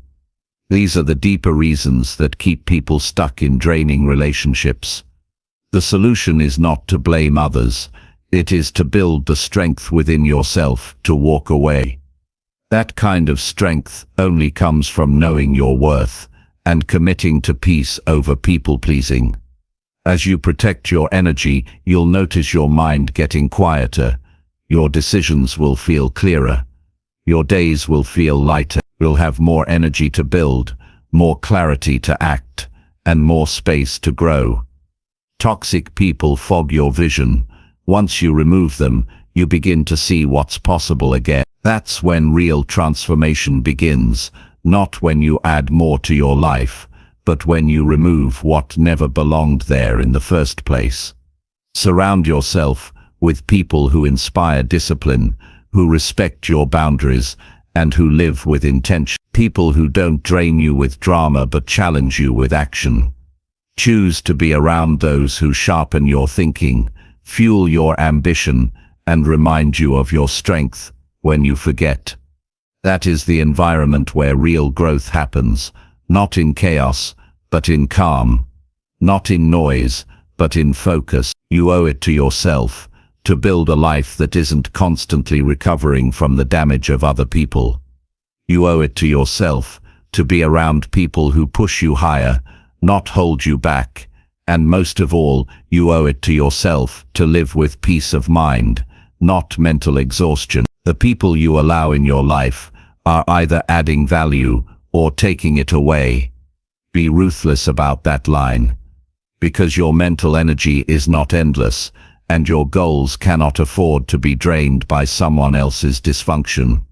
Start making those decisions today. Audit your environment. Pay attention to who lifts you and who drains you. Protect your mind the same way you would protect your body from harm. Guard it with intention. Filter access.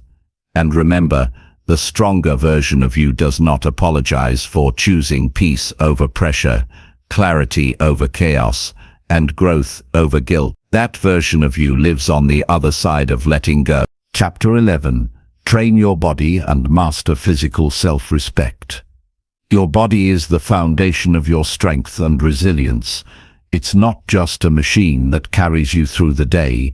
It's the home of your energy, your confidence, and your willpower. When you train your body, you are not just improving physical health. You are creating a deeper level of self-respect. This respect comes from knowing that you are doing the hard work necessary to care for yourself, to build endurance, and to stand strong in every situation life throws your way. Physical training is a daily commitment, and it teaches lessons that go far beyond muscles and stamina. The way you treat your body reflects how you value yourself. Neglect, laziness, or abuse of your physical self sends a message deep into your subconscious that you don't deserve care or discipline. This slowly erodes your confidence and your ability to push through challenges. When you make a decision to train your body, you make a statement that your health matters, that your future matters, that your life deserves effort and respect. This shift in mindset is critical because it connects physical discipline with mental and emotional strength. Training your body doesn't require extreme workouts or complicated routines. It requires consistency and intention. Simple actions repeated daily create the foundation for strength. Walking, stretching, body weight exercises, or even intentional breathing are enough to begin the process. The key is to start where you are and commit to improvement, no matter how small. Progress builds momentum. Momentum builds belief. Belief builds the kind of self-respect that can never be taken away. Physical training is also a form of self-control. When you choose to exercise instead of scroll social media, eat nourishing food instead of junk, sleep on time instead of staying up late, you strengthen your ability to make decisions that serve your growth. Every choice you make to prioritize your body is a small victory over instant gratification. These victories add up and ripple into other areas of your life, creating a powerful cycle of discipline and achievement. Your body responds to what you ask of it. If you treat it like a temple, it grows stronger. If you treat it like an afterthought, it weakens. This isn't about vanity or appearance, it's about performance and respect. A trained body supports a trained mind. When you feel strong physically, you think clearer, react faster, and handle stress better. You carry yourself differently, upright, confident, ready. This physical presence changes how the world sees you, and more importantly, how you see yourself. Pain and discomfort are part of physical training, but they are not signs of failure. They are evidence of growth.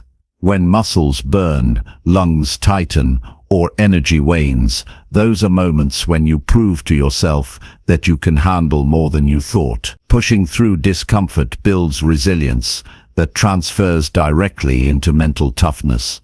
The habit of enduring physical challenge without quitting is one of the most reliable ways to build inner strength. Recovery is equally important. Training your body is not about constant punishment, it's about balance. Respecting rest, hydration, nutrition, and sleep allows your body to rebuild stronger. Ignoring recovery leads to burnout, injury, and loss of motivation. Mastering physical self-respect means listening to your body's signals and responding with care, not neglect or indulgence. This balance creates sustainability, which is essential for lifelong improvement. You must also understand that training your body is a journey without shortcuts. There are no quick fixes or magic pills. It requires patience, persistence, and an honest look at your current habits. If you've been inactive for years, starting small is not a weakness, it's wisdom. Setting unrealistic goals only sets you up for failure and disappointment. Respect your starting point, celebrate small wins, and focus on incremental progress. The cumulative effect of daily action is unstoppable. Physical training sharpens your discipline because it demands routine. When you make exercise a non-negotiable part of your day, you build a structure that supports all your other goals. This routine becomes a backbone for your willpower. It trains you to show up when you don't feel like it. It teaches you that commitment is more important than motivation. Motivation comes and goes, but discipline holds the line. Mastering physical self-respect also requires honesty about your habits and choices. This means facing difficult questions. Are you eating foods that nourish you or just satisfy cravings? Are you moving enough or sitting too much? Are you prioritizing sleep or sacrificing it for convenience? The answers to these questions reveal how much respect you truly have for your body. Change begins with that brutal honesty. Without it, no amount of training will create lasting transformation. Your body is your first responsibility. If you neglect it, every other part of your life suffers. Energy drains, focus falters, confidence fades.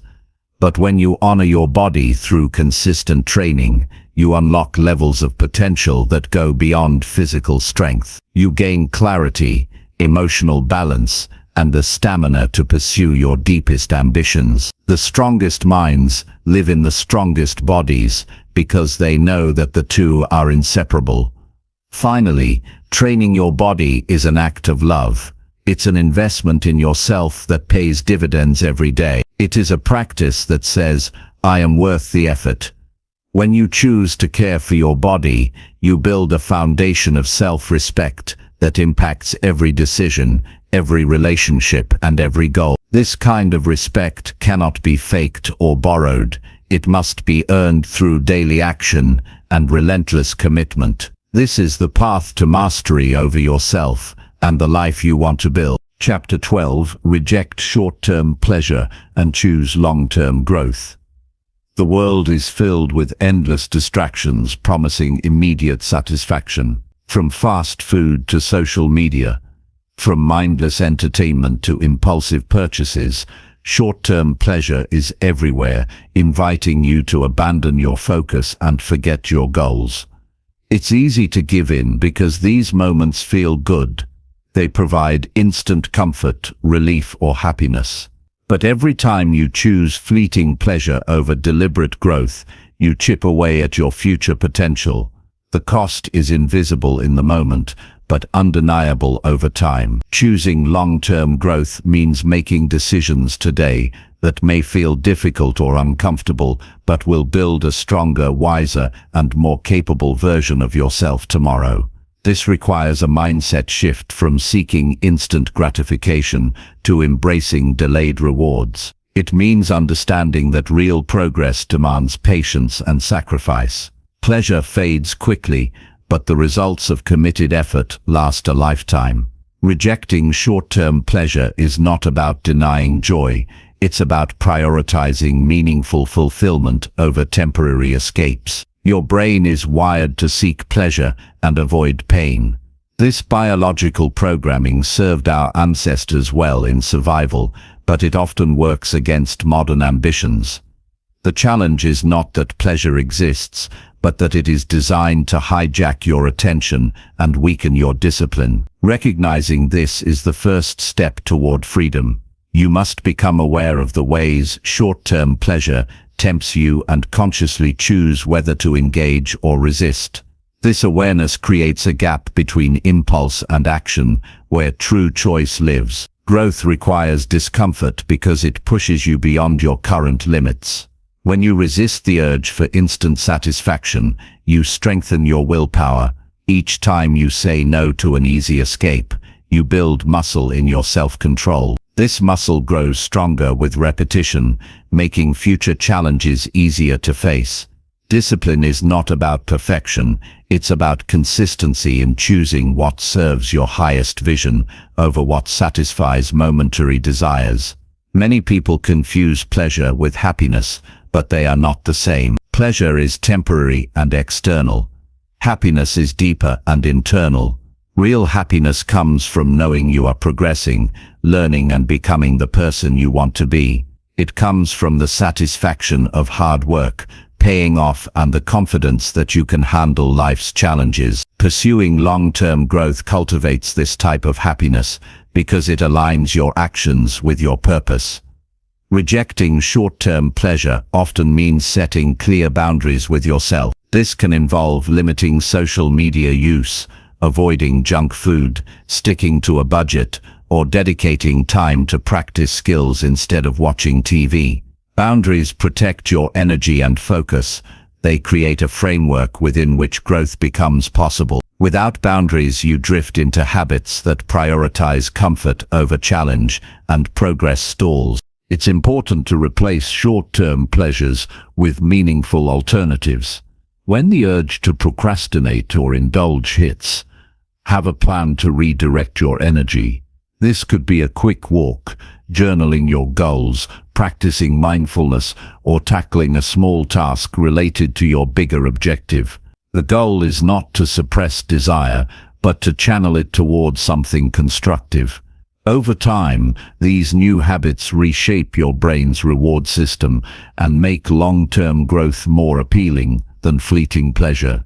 You must also accept that discomfort is a sign of growth, not failure. When you face resistance, boredom, or frustration, these emotions are indicators that you are moving beyond your comfort zone. Growth is not meant to feel easy. The more you embrace discomfort, the more you break free from the chains of short-term thinking. This mindset separates those who settle from those who thrive. Delayed gratification builds confidence because it proves that you can trust yourself. When you consistently choose growth over pleasure, you strengthen your belief in your ability to make wise decisions. This self-trust becomes a foundation for all other success. It reduces anxiety, improves focus, and creates a sense of control over your life.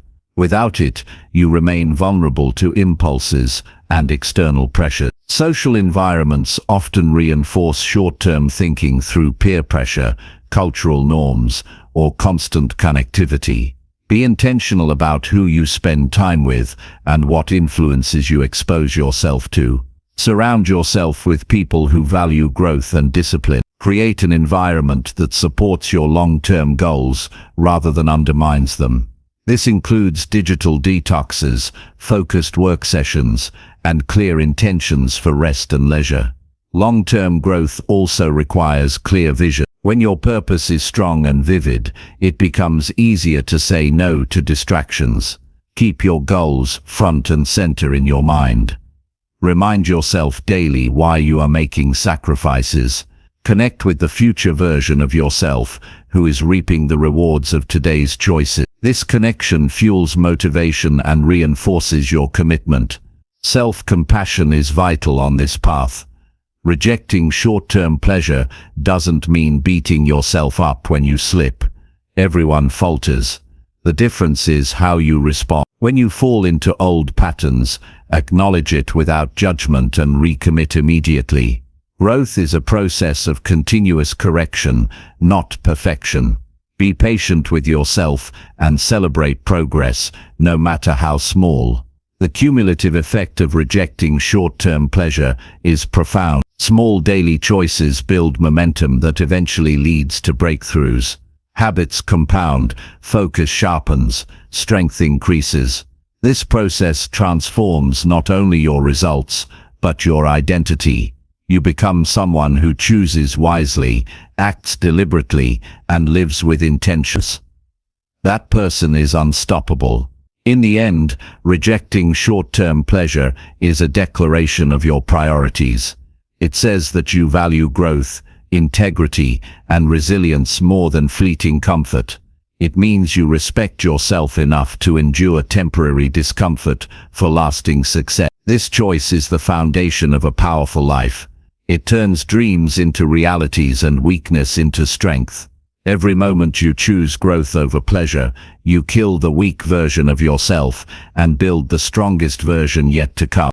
Chapter 13. Learn every day and feed your hungry mind. Your mind is like a hungry engine. It needs constant fuel to run at its best. Feeding your mind daily is not a luxury, it is a necessity for growth, resilience, and success. Without fresh knowledge, new ideas, and diverse perspectives, your thinking becomes stale, your creativity dulls, and your ability to solve problems weakens. Learning every day is a commitment to sharpening your mind, just as you would sharpen a tool. It keeps you relevant, adaptable, and ready to face life's challenges with confidence. Learning is not limited to formal education or long study sessions.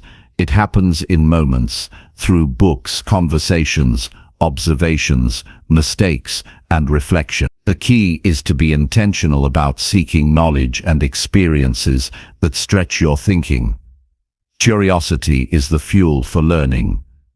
When you approach each day with a mindset of curiosity, you open doors to unexpected growth. You ask better questions and listen more deeply. This habit transforms ordinary experiences into powerful lessons. The process of learning requires humility. It means accepting that no matter how much you know, there is always more to discover. This openness prevents stagnation. It pushes you to explore new fields, try new skills, and challenge existing beliefs. Growth happens when you step outside your comfort zone and admit that your current understanding is incomplete. This willingness to learn is the hallmark of every successful person. Consistent learning builds mental strength. It trains your brain to focus, analyze, and retain information. Over time, this sharpens your decision-making and problem-solving abilities. When faced with uncertainty or complexity, a well-fed mind navigates challenges more effectively. It sees opportunities where others see obstacles. It responds with confidence instead of hesitation. Daily learning also enhances your creativity. Exposure to diverse ideas stimulates new connections and insight. Reading about different topics, listening to varied opinions, or engaging in thoughtful discussions broadens your perspective. This diversity enriches your thinking and equips you with innovative approaches. Creativity thrives in a mind that is constantly absorbing and processing new information. You don't need to consume mountains of content to learn effectively. Focus on quality over quantity. Choose materials that challenge you, inspire you, and align with your goals. This focused intake creates depth rather than surface-level knowledge. Reflect on what you learn and apply it to your life. Learning without action is wasted energy. Integration turns information into wisdom.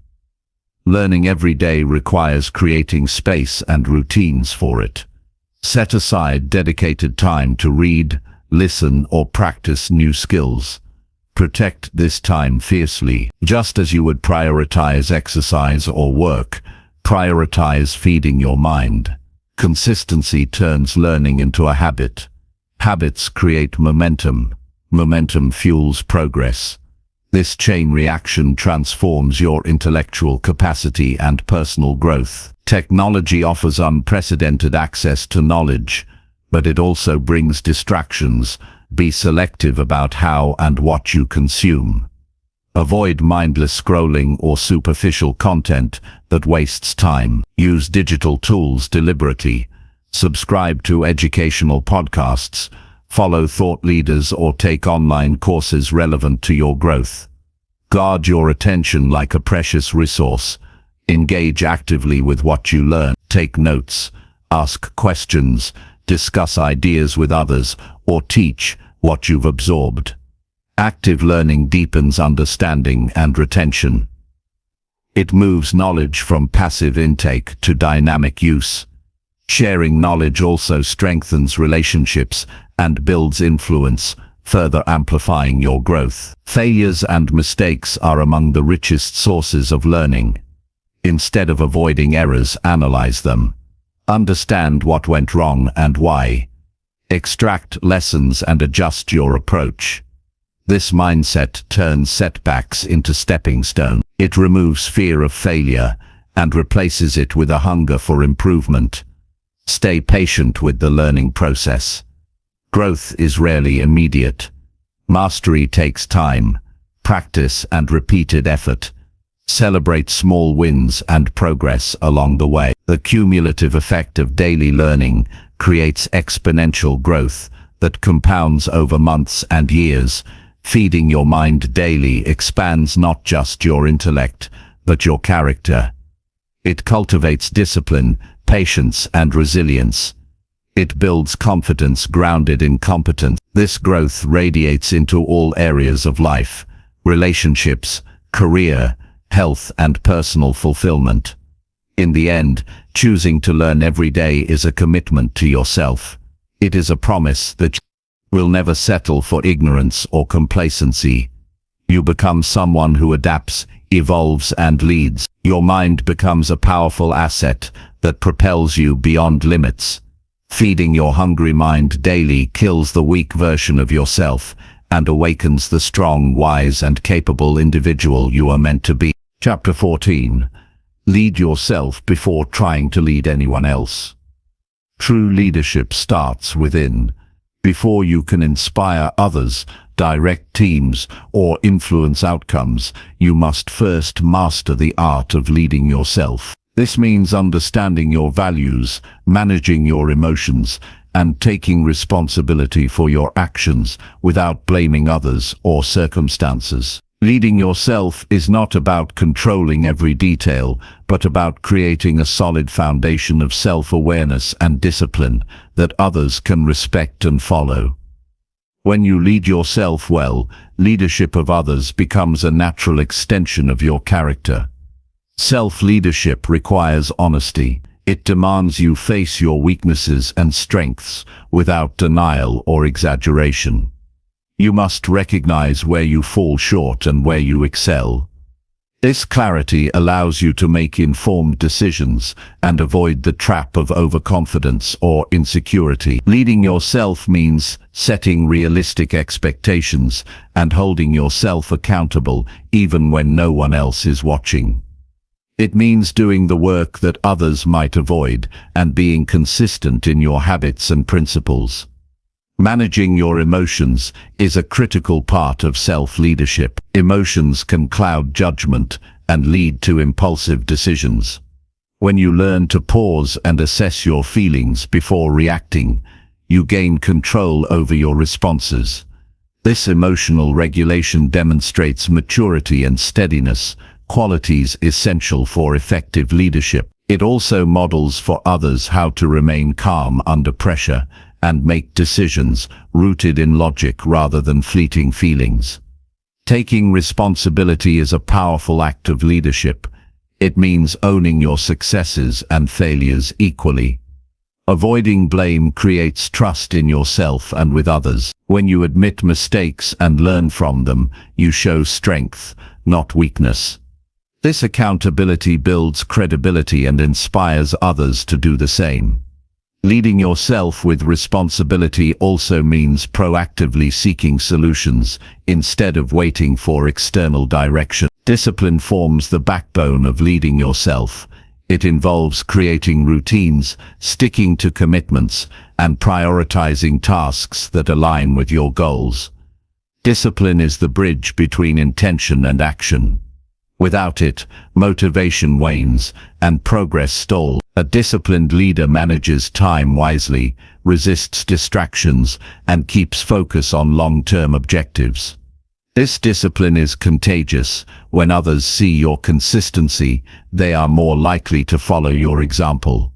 Self-leadership also means embracing continuous growth. A true leader never assumes they have all the answers. Instead, they pursue learning and development relentlessly. They seek feedback, reflect deeply, and adapt as needed. This openness to growth creates humility and resilience, allowing leaders to evolve with changing circumstances. By leading yourself in this way, you prepare to guide others through uncertainty with confidence. Understanding your purpose is essential for leading yourself. Purpose gives direction and meaning to your actions. It serves as an internal compass when external conditions are unclear or challenging. Leaders with a strong sense of purpose inspire trust and commitment from others. This clarity enables decisive action and unwavering focus, even when faced with setbacks or distractions. Leading yourself requires setting boundaries. It means protecting your time, energy, and values from erosion by external pressures or internal doubts. Boundaries create space for growth and maintain balance in your life. When you enforce limits on what you accept and tolerate, you teach others to respect you and the mission you pursue. Boundaries also prevent burnout and keep your leadership sustainable. Building self-trust is another vital aspect of leading yourself. Trust grows from consistent action aligned with your values. When you follow through on promises to yourself, you reinforce your confidence and integrity. This trust becomes a foundation for decisive leadership. Without it, hesitation and self-doubt undermine your ability to lead effectively.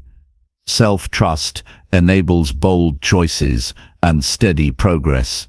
Leading yourself before others also means mastering communication with yourself. The internal dialogue you maintain shapes your mindset and actions. Positive, clear, and constructive self-talk builds confidence and resilience. Negative or chaotic thoughts lead to confusion and indecision. By learning to guide your own thoughts intentionally, you develop mental clarity that influences every decision you make. Self-leadership involves embracing solitude. Spending time alone with your thoughts fosters reflection and insight. Solitude creates opportunities to evaluate your direction, assess your progress, and recharge mentally. Leaders who avoid distraction and seek clarity in solitude gain deeper self-understanding. This practice enhances emotional regulation and strategic thinking, key components of strong leadership. Leading yourself also requires humility. It means recognizing that leadership is a privilege, not a right. Humility keeps you grounded and open to learning from others, regardless of status or position.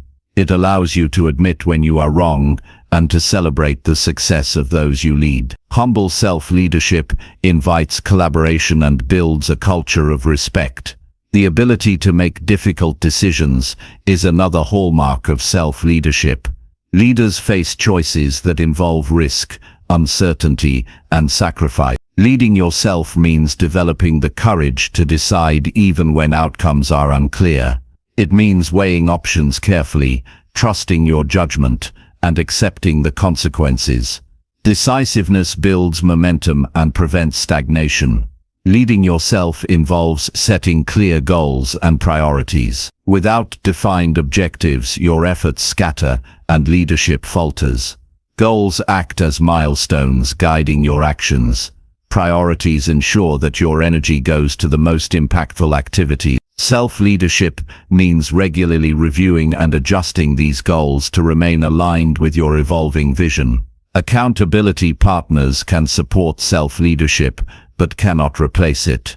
Ultimately, you must own your journey and the choices that shape it. Relying solely on external validation weakens leadership and fosters dependence.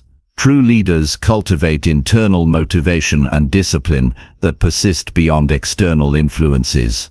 Leading yourself demands resilience. Setbacks and failures are inevitable, but how you respond defines your leadership. Resilient self-leaders view obstacles as opportunities to learn and grow. They maintain optimism without losing realism. This mental toughness encourages perseverance and inspires others to keep moving forward, despite challenges. Finally, leading yourself is the foundation of authentic leadership. People follow those who lead with integrity, clarity, and strength, rooted in self-mastery. When you command your own life, you gain the credibility and influence to lead others effectively. This journey begins with a single commitment: to take full ownership of who you are and the direction you choose. Only then can you truly lead. Chapter 15. Create structure and build a powerful daily system. Building a structured daily system transforms chaos into clarity and confusion into consistent progress. Without a framework, days slip away unnoticed, energy dissipates, and important goals get lost in distractions. Creating structure is about designing your environment and habits so that every moment serves a purpose. A powerful daily system takes the guesswork out of what to do next, aligns your actions with your priorities, and makes momentum inevitable. Start by recognizing that structure is freedom, not restriction. When you create clear routines, you eliminate decision fatigue and reduce stress. Your mind no longer wastes energy deciding what to do. It simply follows the path you have laid out. This mental clarity opens space for creativity and deep focus, because you're not overwhelmed by randomness. The discipline of a system brings peace, productivity, and power. The foundation of a daily system is intentional planning. Each day should begin with a clear understanding of what must be accomplished. This doesn't mean overwhelming yourself with an impossible to-do list, but prioritizing a few critical tasks that drive your goals forward. When you decide in advance what deserves your attention, you avoid being hijacked by urgent but unimportant distractions. Clarity on priorities sharpens your focus and elevates your results. Creating structure also means defining routines that anchor your day. Rituals like waking at a consistent time, exercise, focused work blocks, breaks, and reflection provide rhythm and balance. These routines become automatic over time, freeing your mind to focus on execution instead of choice. Consistency in small daily habits compounds into massive progress. The power of routines lies in their ability to turn effort into effortless flow. Time management is a key component of a daily system. Allocate specific time slots for your tasks and guard them fiercely. Scheduling is not about rigidity, but about respect for your own time and goals. Treat your appointments with yourself as non-negotiable. Avoid multitasking. Focus on one task at a time to maximize efficiency and quality. Protect your energy by including periods for rest and recovery, ensuring you sustain high performance throughout the day. A powerful system also requires monitoring and adjustment. At the end of each day or week, review what worked and what didn't. Are you hitting your key tasks? Where are you losing time or focus? Use this feedback to refine your schedule and habits. Continuous improvement keeps your system aligned with your evolving goals and challenges. Flexibility within structure prevents stagnation and burnout. Eliminating distractions is crucial for maintaining structure. Identify the common interruptions that pull you away from your priorities: social media, unnecessary meetings, cluttered environments, and create barriers against them. Turn off notifications, designate a quiet workspace, and communicate your focused hours to those around you. Designing your environment to support concentration reduces friction and preserves your willpower. Automation and delegation amplify the power of your daily system. Find repetitive tasks that can be streamlined or outsourced, freeing your time for high-impact activities. Use technology wisely to schedule reminders, track progress, or organize information. Delegating tasks when possible not only lightens your load, but also develops trust and teamwork in your environment. A strong system includes space for learning and growth. Allocate time daily for activities that feed your mind and skills, such as reading, journaling, or practice. These moments build your capacity and creativity. When learning is part of your routine, growth becomes integrated into your lifestyle instead of an afterthought. Accountability mechanisms strengthen your system. Share your goals and daily commitments with a trusted partner or group. Regular check-ins increase motivation and discipline because you are no longer working in isolation. Knowing others are aware of your progress creates a positive pressure that drives consistency and effort. Remember that building structure requires patience. Systems do not create immediate perfection. Early attempts may feel forced or awkward. Habits take time to form and stabilize. Stay committed through initial resistance and discomfort. The rewards of your system compound as it becomes a natural part of your day, supporting sustained success. Balance is key within your system. Avoid overloading your schedule to the point of exhaustion. Include time for rest, relationships, and recreation. These elements recharge your energy and keep your motivation alive. A balanced system nurtures not just productivity but well-being, ensuring longevity in your pursuit of growth. A well-crafted daily system sharpens your focus, improves your discipline, and maximizes your energy. It creates a container within which your best work and personal growth can flourish. Structure transforms intention into action and chaos into order. It is the engine that drives consistent progress, helping you kill the weak version of yourself and build a life of power, purpose, and fulfillment. Chapter 16. Do hard work even when no one is watching. True character reveals itself in the moments when no one is watching. The real test of commitment and strength lies in doing the hard work quietly, away from the spotlight or external validation.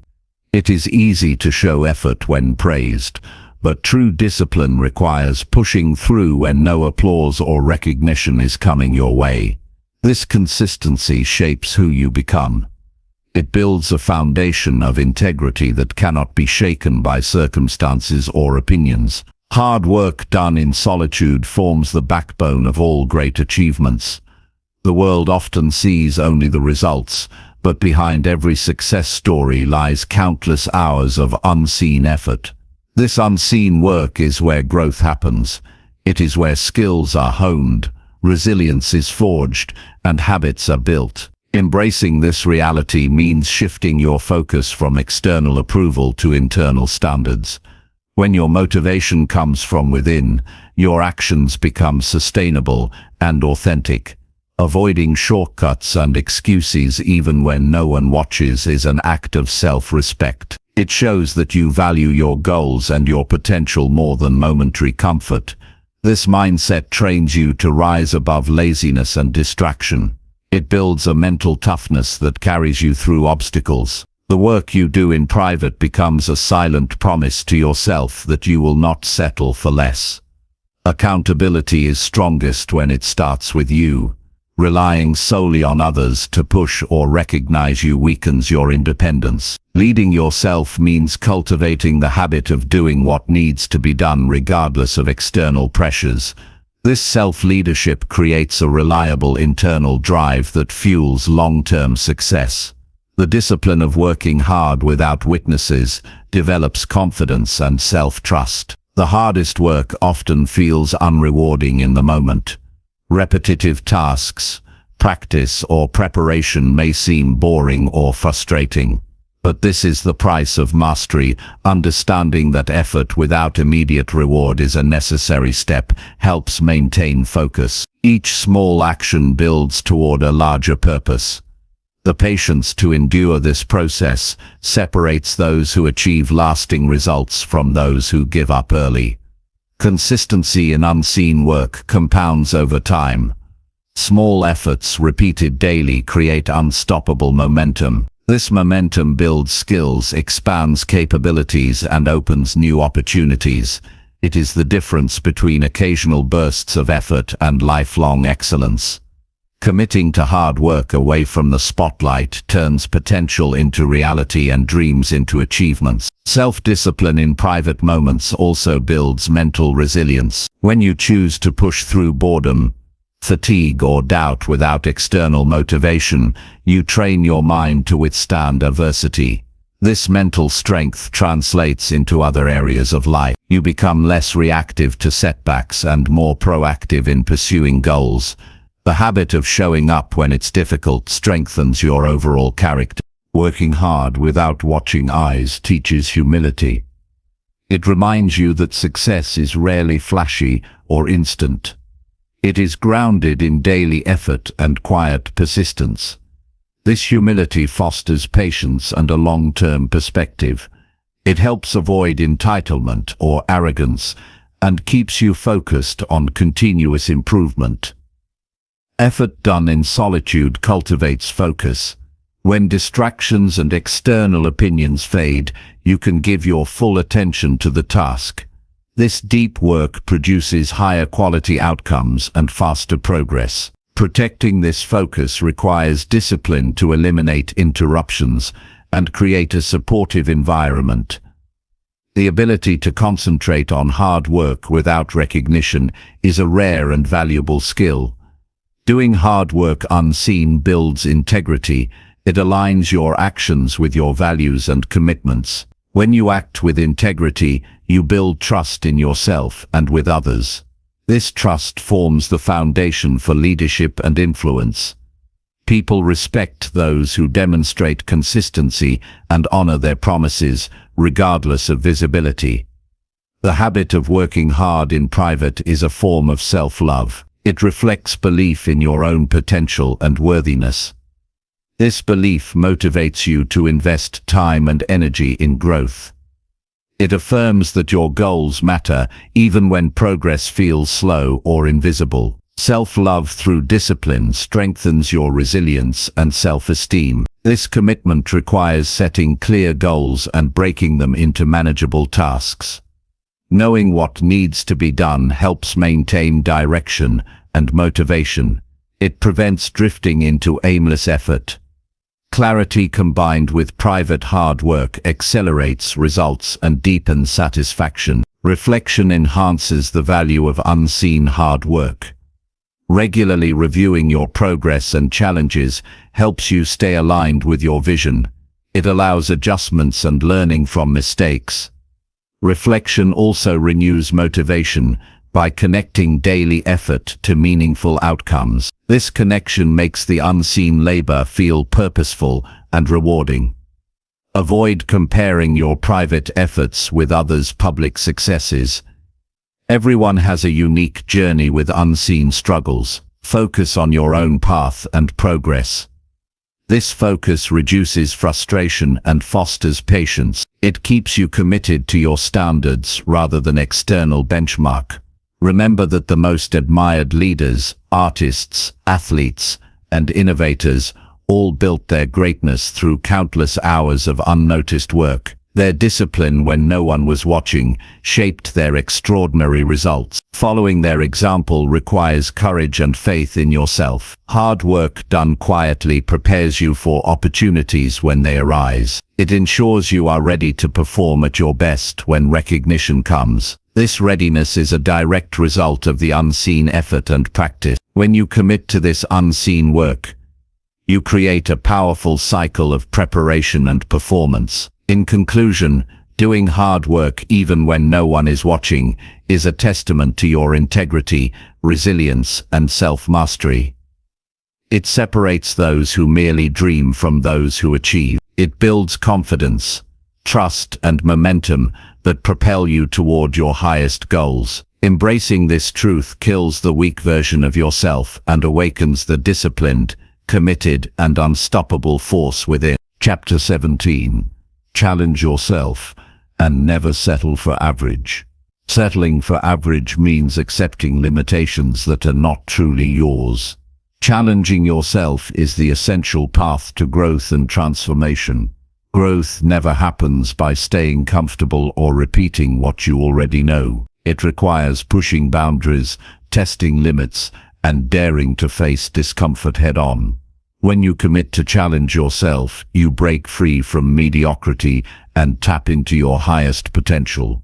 Challenge fuels progress. It forces you to stretch skills, expand your mindset, and develop resilience. Without challenge, the mind and body stagnate.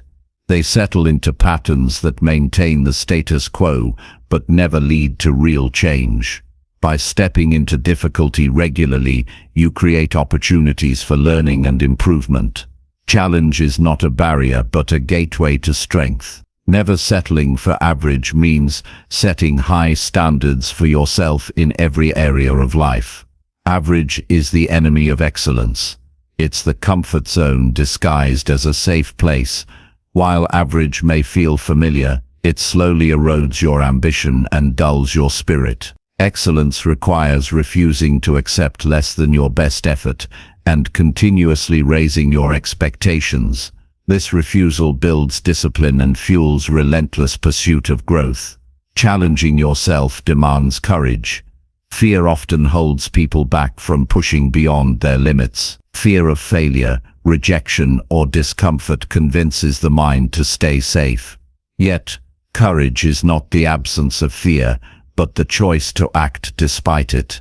When you face fear and challenge head-on, you gain confidence and develop mental toughness. Each challenge overcome strengthens your belief in what you are capable of achieving. Growth comes from intentional discomfort. Seeking challenges means embracing situations that feel uncomfortable because they require effort and change. This discomfort signals progress, not failure. When you welcome discomfort, you build resilience and adaptability. This readiness prepares you for unexpected obstacles and opportunities alike. Avoiding discomfort guarantees stagnation. Embracing it ignites transformation. Setting ambitious goals is a practical way to challenge yourself. Goals that push your limits require new skills and strategies. They force you to develop habits that support progress. Ambitious goals create excitement and focus, motivating you to persist through difficulties. Without clear goals, challenges become random struggles. With goals, challenges become purposeful steps toward achievement. Challenging yourself includes seeking feedback and criticism. Honest feedback exposes blind spots and areas for improvement. It can be uncomfortable but is essential for growth. Welcoming critique requires humility and openness. Leaders and achievers use feedback as a tool to sharpen their skills and refine their approach. This willingness to learn from others accelerates progress. Consistently challenging yourself also means embracing failure as a necessary part of the journey. Failure is not a reflection of your worth, but a signal that you are stretching beyond current limits. Each failure offers lessons and insights that build experience and wisdom. When you reframe failure as feedback, you remove its power to discourage and instead use it to propel forward. Challenge enhances creativity. When faced with obstacles, your mind must find new ways to solve problems. This process builds innovation and resourcefulness. The more you challenge yourself, the more flexible and imaginative your thinking becomes. Creativity flourishes in environments where limits are tested and new paths explored. Never settling for average requires persistence. Progress is often slow and uneven. Challenges will sometimes overwhelm you or tempt you to give up. Persistence means staying committed to your path, despite setbacks or delays. It's the steady effort over time that creates lasting change. This perseverance distinguishes those who succeed from those who quit. A growth mindset is key to embracing challenge. Believing that abilities can be developed through effort opens you to learning and improvement. A fixed mindset, on the other hand, sees challenges as threats and abilities as static. Cultivating a growth mindset transforms obstacles into opportunities and failure into progress. This mental shift empowers you to approach challenges with curiosity and determination. Challenging yourself requires surrounding yourself with people who inspire and push you. Your environment influences your beliefs and actions. When you associate with high achievers and those who value growth, you are motivated to rise to their level. Positive peer pressure can challenge complacency and raise your standards. Avoid environments that promote comfort at the expense of growth. Reflection supports challenging yourself by helping you understand your progress and setbacks. Regularly reviewing your actions and results provides insight into what works and what needs change. This awareness enables smarter, more targeted challenges. Reflection also renews motivation by connecting your efforts to your larger purpose and vision. Balancing challenge with self-care is vital. Pushing yourself relentlessly without rest leads to burnout. Challenge should stretch you, not break you. Prioritize recovery, healthy habits, and mental wellness to sustain growth over time. When you care for your body and mind, you maintain the energy and focus needed to face ongoing challenges. Challenging yourself reshapes identity. As you accomplish difficult tasks and overcome obstacles, you begin to see yourself as capable, strong, and worthy. This new self-image fuels further growth and ambition. Identity built on challenge and achievement creates a virtuous cycle that propels you beyond average. Success demands breaking free from comfort and complacency. Challenge is the engine of transformation. By pushing beyond easy limits, you unlock your potential and build a life of meaning and accomplishment. Settling for average sacrifices your true capacity. Refuse to accept less than you are capable of becoming. Challenge yourself daily and never stop climbing toward your best self. Chapter 18. Take bold action and stop waiting for motivation. Waiting for motivation to arrive before taking action is a trap that keeps many stuck in place. Motivation is unpredictable and often fleeting. Relying on it as the spark to start or continue your journey sets you up for inconsistency and disappointment. Bold action does not wait for perfect feelings or ideal circumstances. It is a deliberate choice to move forward regardless of how motivated or inspired you feel. When you take bold action, you create momentum that fuels motivation rather than waiting for motivation to create momentum. Bold action requires embracing uncertainty and risk. It means stepping outside comfort zones and confronting fears directly. Often the fear of failure or judgment causes hesitation. Recognizing that no action is guaranteed to succeed frees you to try anyway. Boldness is not reckless, but calculated courage. It's the willingness to start imperfectly and improve along the way. This mindset shifts your energy from paralysis to progress. Taking bold action transforms abstract goals into tangible results.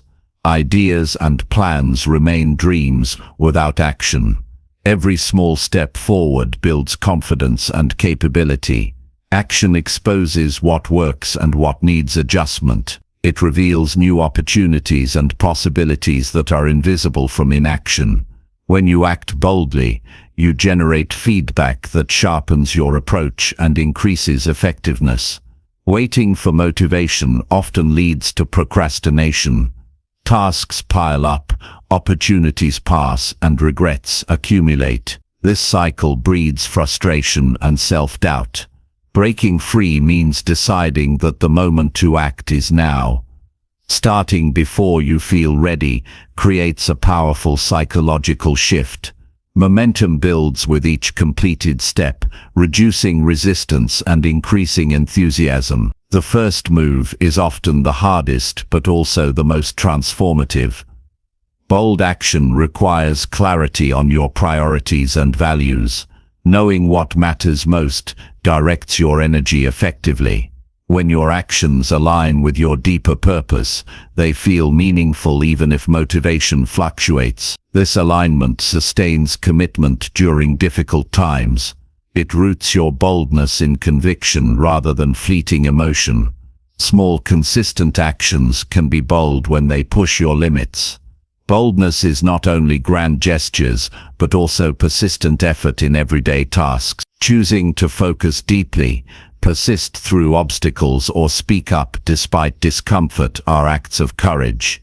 These daily choices accumulate into major breakthroughs over time. Boldness is a habit cultivated through repeated intentional actions.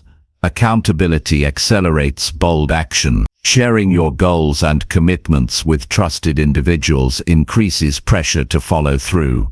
This external support reduces excuses and builds momentum. Accountability partners can provide encouragement and honest feedback. This network strengthens your resolve and helps maintain action when motivation wanes. Fear of failure often blocks boldness. Reframing failure as learning rather than defeat removes this barrier. Every setback offers insight and growth. Embracing failure as part of the process encourages experimentation, risk-taking. When you stop fearing failure, you open the door to innovation and breakthrough. Preparation supports bold action by reducing uncertainty. Planning steps, gathering resources, and anticipating challenges create confidence. This preparation does not guarantee success but reduces obstacles. When you prepare wisely, bold moves become calculated steps rather than blind leaps. This balance of courage and planning increases the likelihood of positive outcomes. Bold action builds self-trust. Each decision to act, despite doubts, reinforces your belief in your own capabilities. This trust grows your inner strength and resilience. Over time, you develop a reliable internal drive that sustains effort through ups and downs. Self-trust fuels a cycle of boldness and achievement. Embracing discomfort is necessary for bold action. Growth lies beyond ease and certainty. Choosing action over comfort strengthens your capacity to handle adversity.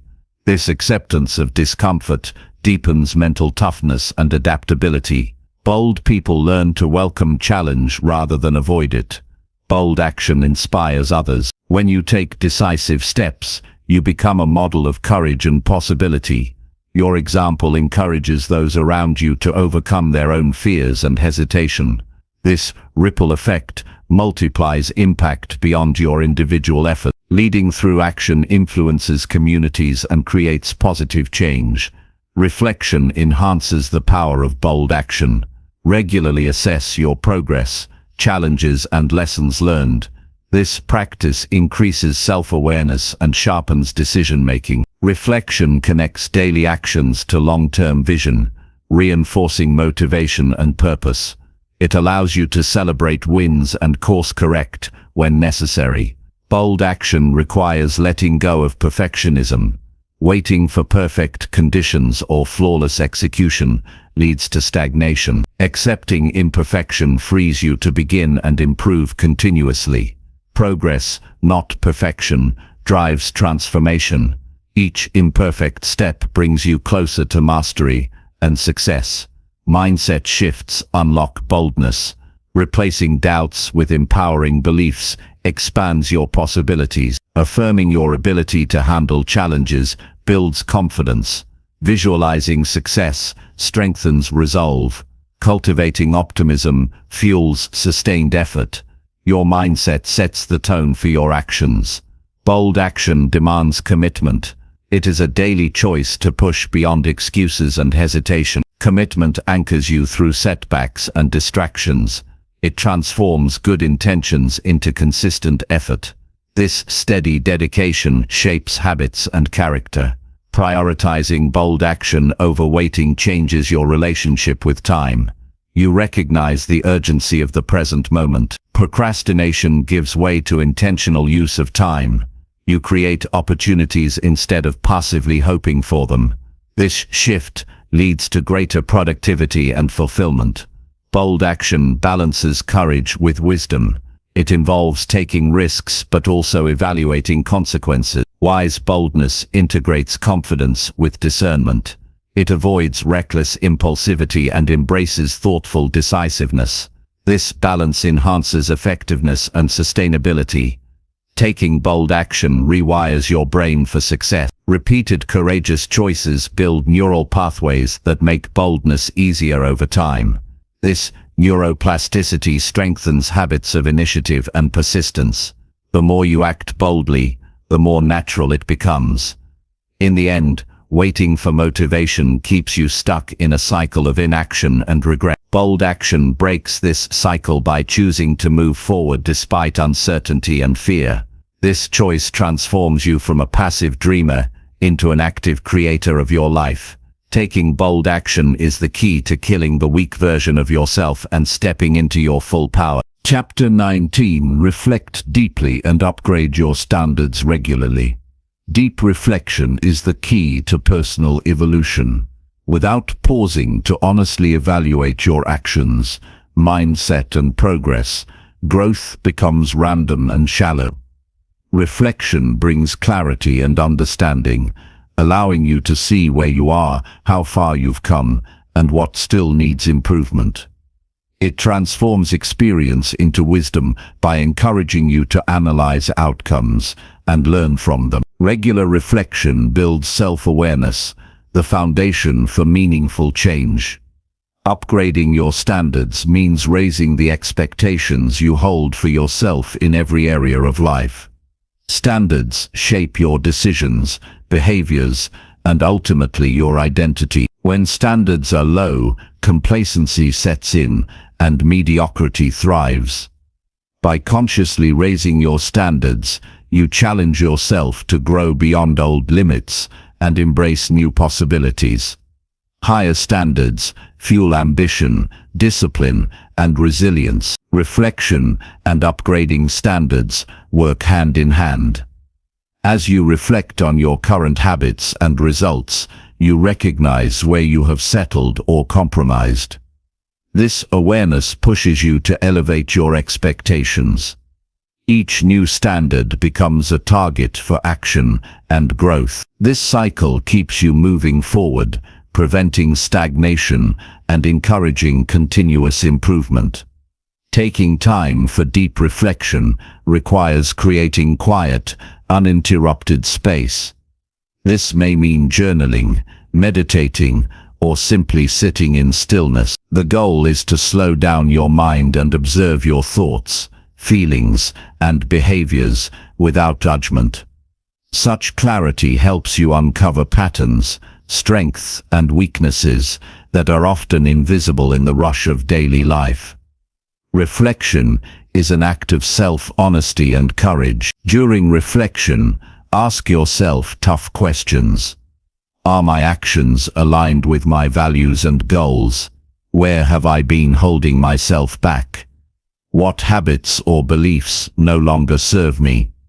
What successes am I proud of, and what can I learn from failures? Honest answers to these questions guide you toward meaningful adjustments. Reflection is not about self-criticism, but about constructive evaluation. Upgrading your standards often requires discomfort.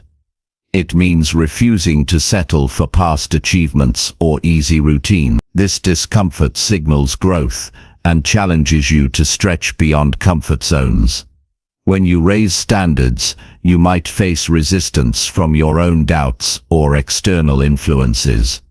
Pushing through this resistance builds mental toughness and strengthens commitment to your vision. Clear, specific standards are easier to uphold than vague goals. Define what excellence looks like in your actions, mindset, and relationships. For example, instead of saying "I want to work harder," specify "I will dedicate 2 focused hours daily to skill development." Concrete standards create measurable benchmarks that track progress. This clarity empowers you to take consistent, purposeful action. Reflection reveals the importance of flexibility when upgrading standards. Life circumstances and priority evolve, and your standards should adapt accordingly. Flexibility does not mean lowering standards, but adjusting them to fit new context wisely. This dynamic approach prevents burnout and keeps growth sustainable. Reflection allows you to assess whether your standards remain realistic and motivating. Upgrading standards also applies to your environment. Surround yourself with people who embody the values and excellence you aspire to.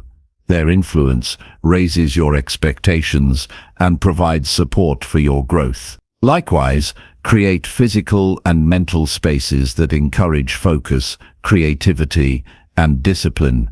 Your environment should reflect and reinforce your elevated standards. Celebrate progress during reflection. Recognizing achievements, even small ones, builds motivation and confidence. Gratitude for growth encourages continued effort and optimism. Celebration balances the challenge of raising standards with positive reinforcement. It reminds you that growth is a journey with milestones worth honoring. Reflection helps identify limiting beliefs that lower standards. These internal stories can sabotage effort and diminish confidence. Awareness of such beliefs enables you to challenge and replace them with empowering thoughts. Upgrading your mindset is essential to sustaining higher standards. Belief in your potential fuels discipline and ambition. Regularly upgrading your standards keeps you aligned with your evolving vision.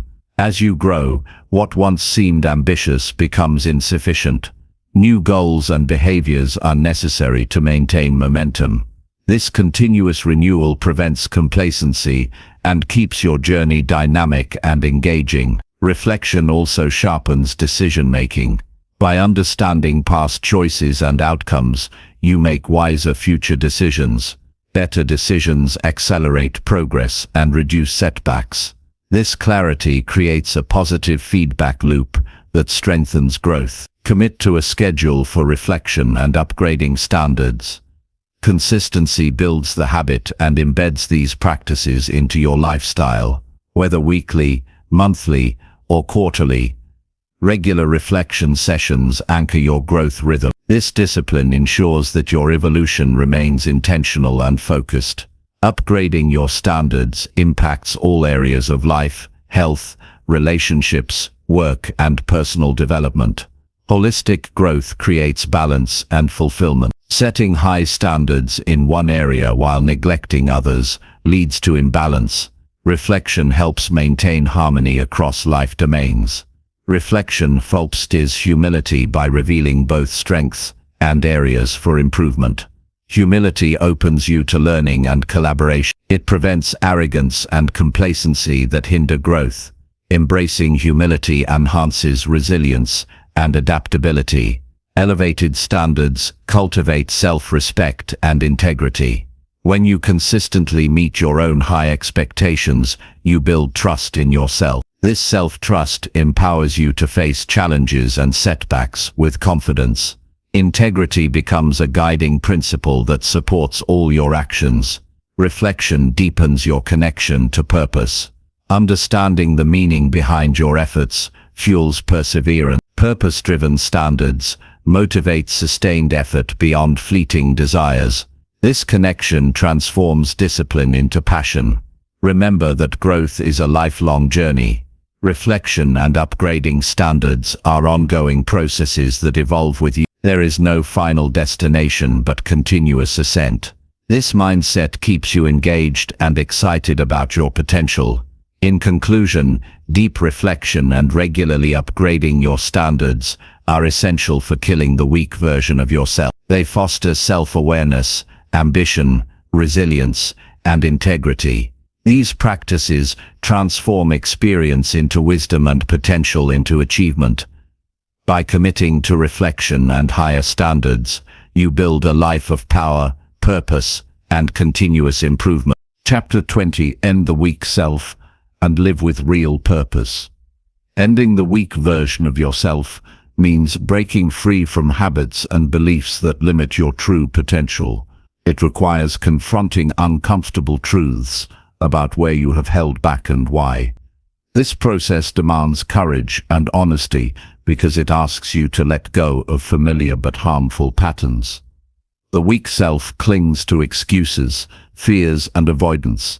To live with real purpose, you must dismantle these barriers and rebuild from a foundation of strength, clarity, and commitment. Real purpose comes from understanding what truly matters to you beyond superficial desires or external approval. It is rooted in values that guide your decisions and fuel your actions consistently. Living with purpose brings meaning to daily efforts and aligns your energy with goals that matter. Without purpose, even success can feel hollow and unfulfilling. Purpose is the compass that directs your journey through challenges and distractions. Killing the weak self begins with responsibility. Accepting full ownership of your life removes victimhood and excuses. Responsibility empowers you to take control of your actions and outcomes.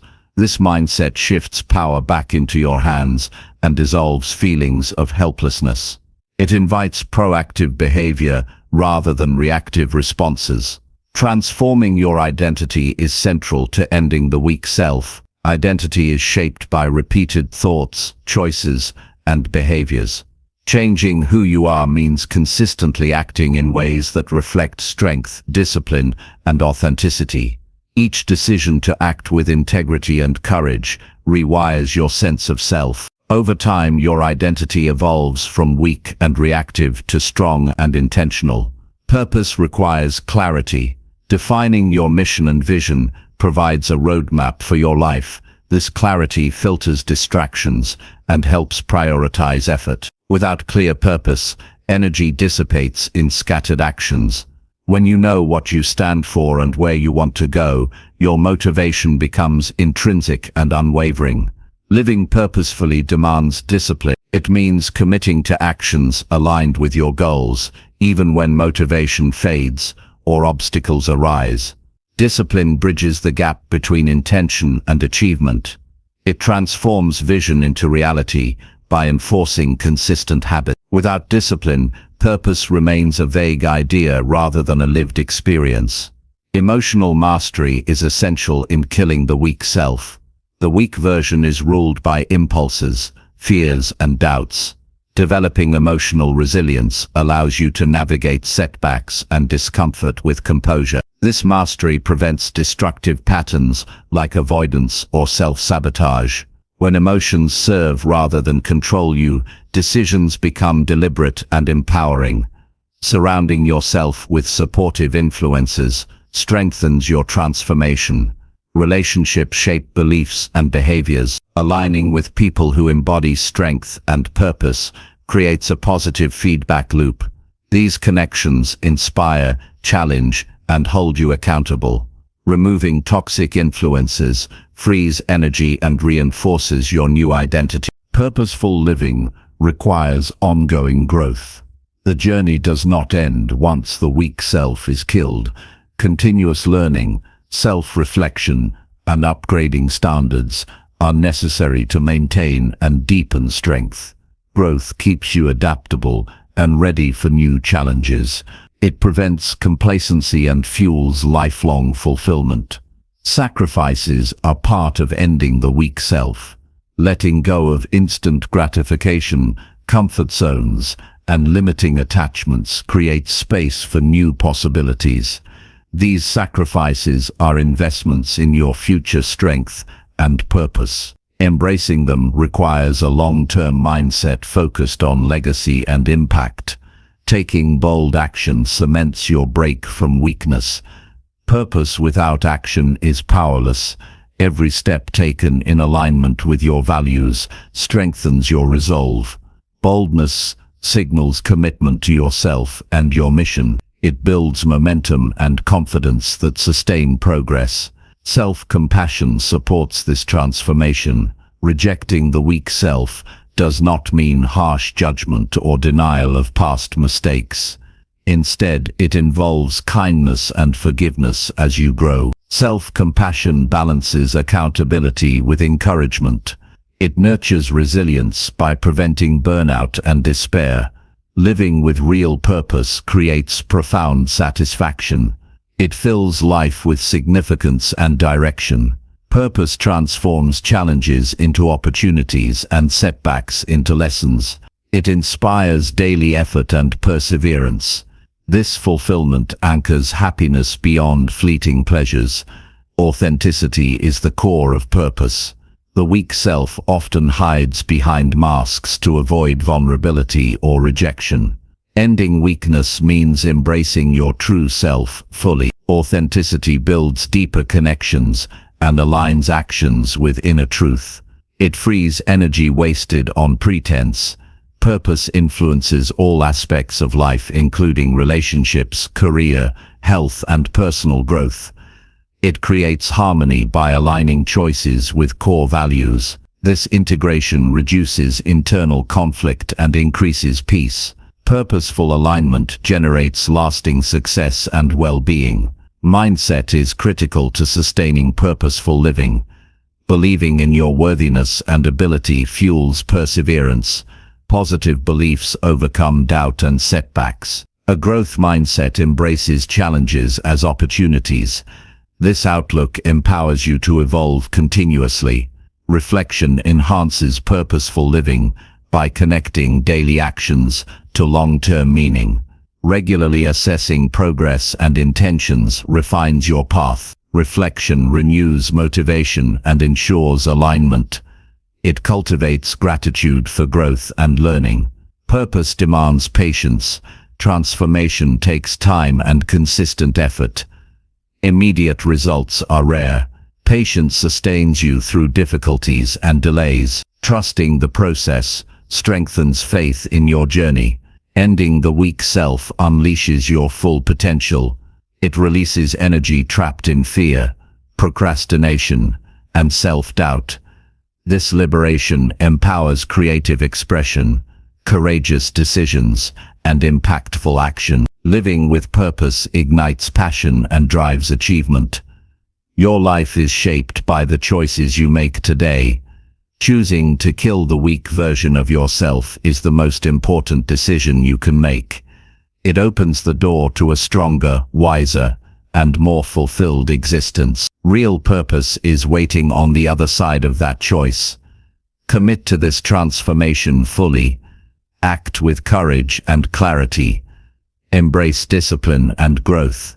Live authentically and with intention. This path leads to a life that matters, a life where your true power shines through and your impact endures.